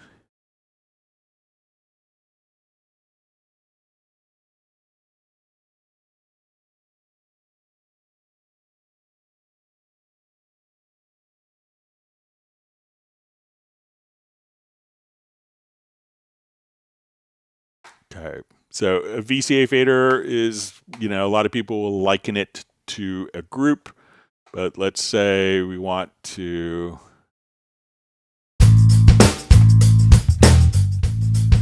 All right, and I look at my mix console here, and let's say on our channels,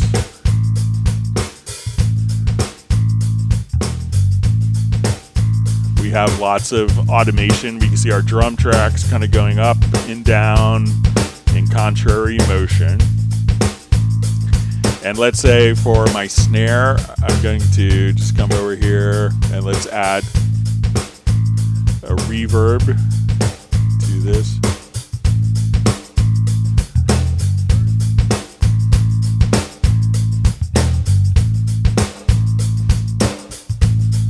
All right, and let's just make it a little more obvious.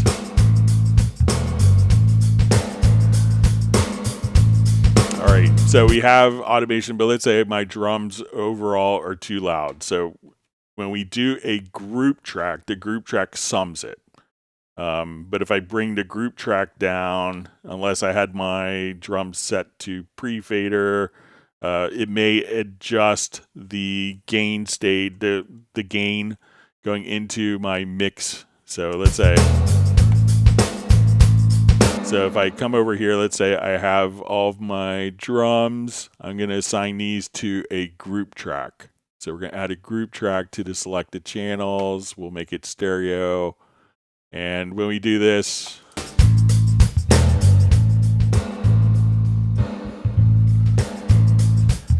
So we're affecting the wet-dry balance, even if we're pre-fader, with bringing down all of my drums. All right, so let's say now what I want to do is to use a VCA fader, because the VCA fader doesn't sum the audio. So let's say now I'm going to select those particular channels and let's add a VCA fader to them. So we'll just... All right, so let me add my reverb back in my snare here.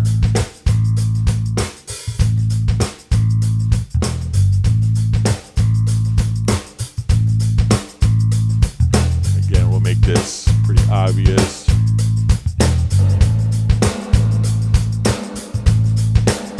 All right, so we see that we have automation, all right? And if you have automation, sometimes, you know, it could be tricky. So I'm going to select all my drums, and let's add a VCA fader to the selected channels. All right, so now I could, when I do this, we see that the faders themselves actually will go down. But listen to the snare. The relationship on the drums and the snare hasn't changed with the reverb, no matter where the level is. So now if I want to, I can automate my VCA fader, and we see that the VCA fader is linking the particular channels together. So when I bring up my VCA fader, some of the channels will be going down. So I bring it down, some of the channels are still going up in contrary motion. All right, so let's say we now have our automation, and we go to a particular channel. We could see that, let's open up our automation lanes here. And we will often see kind of the existing automation. Let me just, I may have... but what we could do now is go to the VCA fader.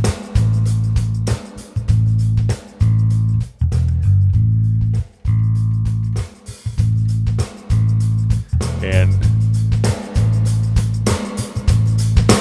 once we come over here, we could just come over here, and you're going to have the option also of being able, if I have, all right, so, but with that automation, then you could coalesce the automation, because we have automation values from the faders, automation values that are automatically coupled directly here. So, but again, we could do VCA when we have a lot of automation and we don't want to affect the gain structure between the, especially with effect sends. So if you link the channels, like the effect sends are changing their relationship, whether it's pre or post fader. But with VCA faders, since they're not summing, we could do that and still keep the relative position, the gain structure intact when we alter the volume of the tracks. So that's kind of what VCAs do.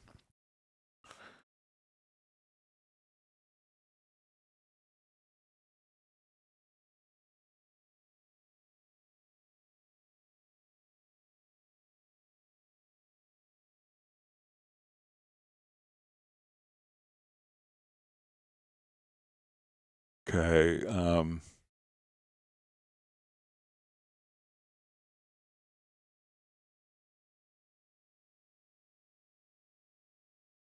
Okay, so John Barry VU says for the channel, says, hi Greg, for the channel edit settings window, open up channel edit and switch off follow track on the channel edit window. So yeah, I think I got that wrong. So let's show it again. Thanks for reminding me of my brain cramp. All right, so let's come here. I think if we say follow E buttons on select channels. So let's say I want to look at my kick drum track.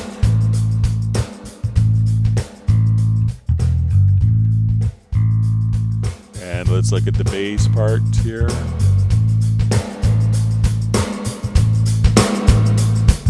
So now we can have my bass channel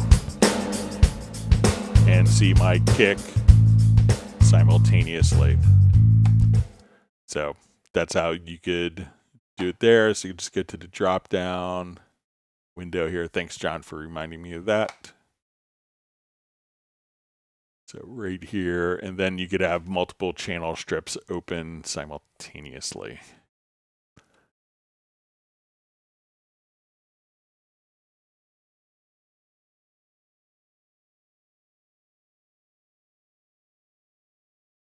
Great.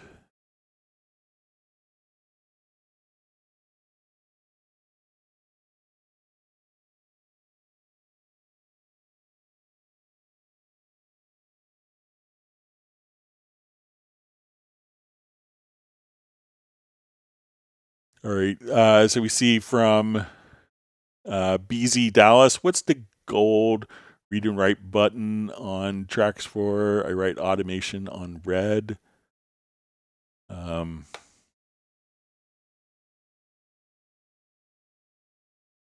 So I'm not sure what the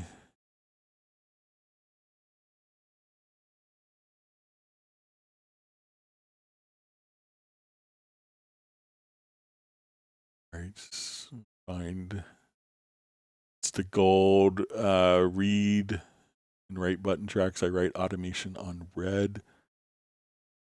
So maybe if they're, let's see if they're linked. We have tracks that are linked. Just build a link group.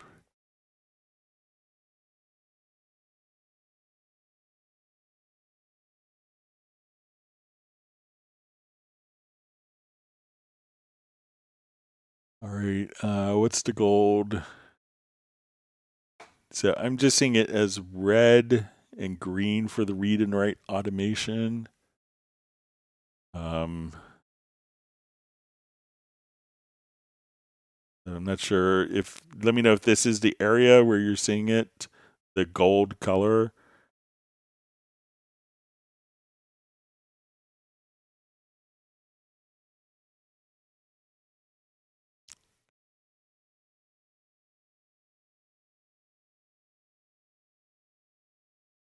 I don't think it's, probably not the solo defeat, not in the read, right? Or the monitor. So yeah, maybe if you could, I don't see the gold color there. If you could let me know if I'm looking in the wrong spot. It's from BZ Dallas. Sorry for not understanding.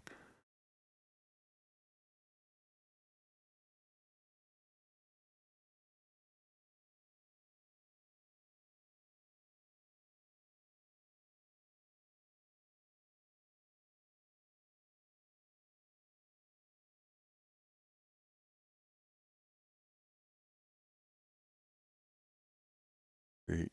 Reading through, see discussion of used Camaros.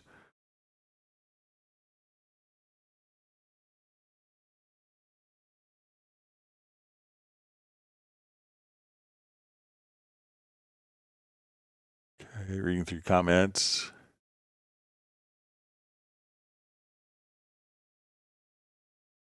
All right, so you see, why does it turn gold when you click on it twice? So let's see from, I'll just scroll down here. I'm not sure if it's the right automation defeat. So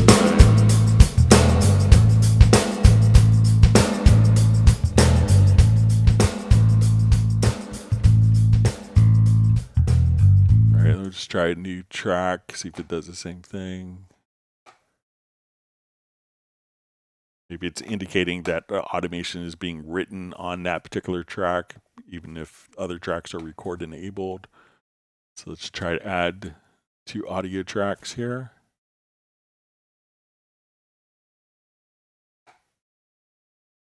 Okay, so let's say they're both write enabled. So as we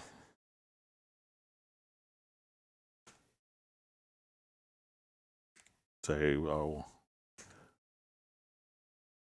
so as soon as I'm writing, I think it might indicate that that is a track that where automation is currently being written to. So this is write enabled, and as soon as it is writing the automation, it turns gold. But we can see that, if this track isn't turned on, that I could adjust kind of, the read automation. And now it's available to write automation. And then when it turns gold, it's actually indicating that automation is being written on that track at that time. Sorry for my misunderstanding. All right, let's get to, I think we had a couple more questions that were sent in. So we sent questions into clubcubase@steinberg.de. Okay, get that question. All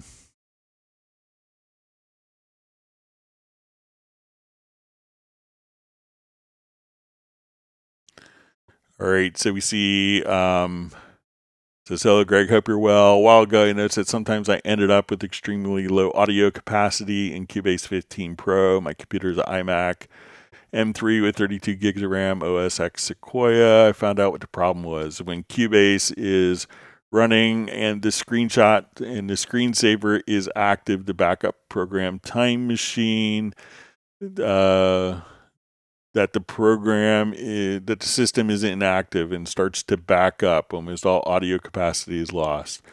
If I quit Cubase and start again to back up, while the backup is running, Cubase works fine. In this situation, the backup process is paused. I'm thinking, what if Cubase signaled a busy signal to the operating system to prevent Time Machine from starting a backup? To me, a lot of these things, especially on Mac OS, are kind of fixed and out of our control.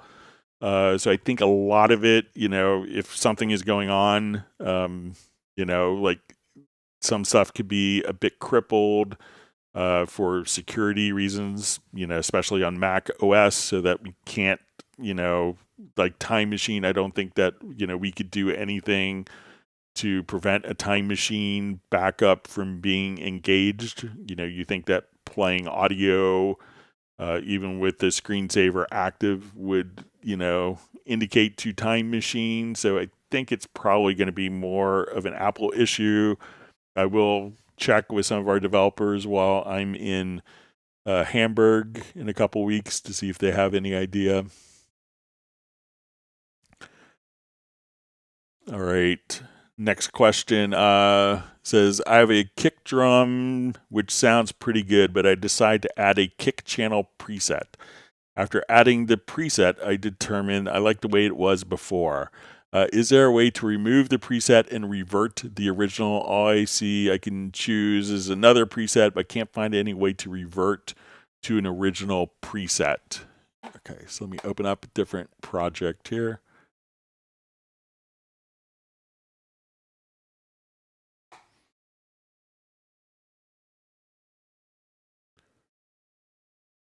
Okay, so let's say we have our processing going on our particular track here. So let's open up, let's say, our channel settings. All right, so we have a number of effects and EQ changes. So let's say at this point we want to apply another track preset to it. Okay, so, and we could just do this and we can see it in the full screen mixer as well. All right, so we have a number of tracks here.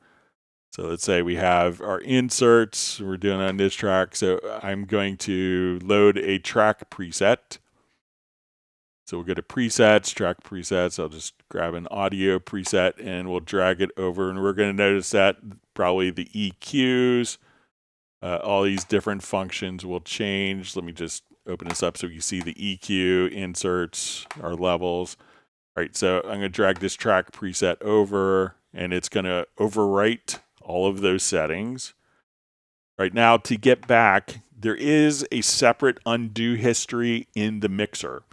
So if you hit this button here, we could go back to our original. We could also redo that function, but the keyboard shortcut that you want for this, usually we do like Control or Command plus Z or Z. for undo, and Control Command plus Shift plus Z or Z for redo. But here I'm just going to hit Alt or Option plus Z, and then we could just revert directly back to where we were. So as we load up a different, and I could hold down Alt or Option plus Shift plus Z or Z and go right back. So if we have a change and it's like, oh, I completely have, I dragged a track preset, I don't like it, just hit Alt or Option plus Z or this little icon right in the mixer, and then you'll go directly back to where you were. All right, we've got a couple minutes left. Let's see if there's any more live questions. Thanks for all the great questions from everyone today. Hope everyone's learned a new tip or trick.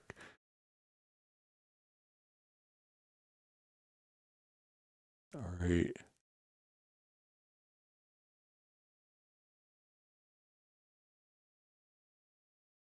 All right, so we see John Barry VU just says, hi, Greg, I liked the sampler start modulation. How did you find or work that one out? Just kept playing around trying to make a solution work for it. So like after I watched the live streams, I'm doing the index, and it was like, okay, I have to figure this out. I'll spend like 15, 20 minutes trying to get it figured out. But yeah, it's a pretty clever little workflow tip. All right, Perceptive Audio asks, is there a way to lock the key when using the chord pads? It's annoying to have to manually change it back every time when changing presets. So I think if we're in the chord pads, I don't think that the key is locked, but let's say if I think some of the presets, so let's come over here. So we'll say Bohemian chords. So I don't think that there's, let's take a look at settings. I mean, you could always just adjust a root key, but I don't know of a way to lock the key.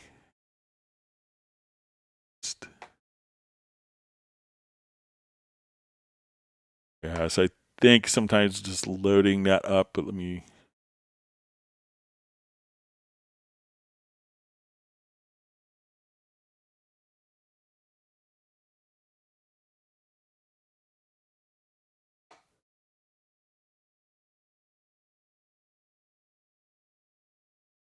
Nova, let's see. Lock the chord assignments on the pads, but it looks like the key will migrate with the preset. Sorry about that. I'll bring that to someone's attention. It might be nice to have a lock root key function. All right, Michael Teams wants everyone to have a great weekend and be safe. Great. See, Flyv says he's off soon. All right, Gerald Ely, can you zoom in on the mixer window? All right, so let's come over here. So if you just hit the G and H keys, you could zoom kind of vertically or horizontally. I don't think you could zoom vertically, but the mixer, you can make it wider or narrower just using the G and H keys. All right, we are officially out of time. I want to thank everyone for all the great questions. We'll be back on Tuesday starting at 1 p.m. U.S. Eastern Time. Hope that everyone has learned some new tips and tricks. Make sure you hit the like button if you haven't done that. And look forward to seeing everyone next week. And next Friday will be our Club Cubase Zoom social meetup. Looking forward to meeting new people. And with that, we will go ahead and wrap up. Everyone, please stay safe and healthy. And we will see you back on Tuesday. Goodbye.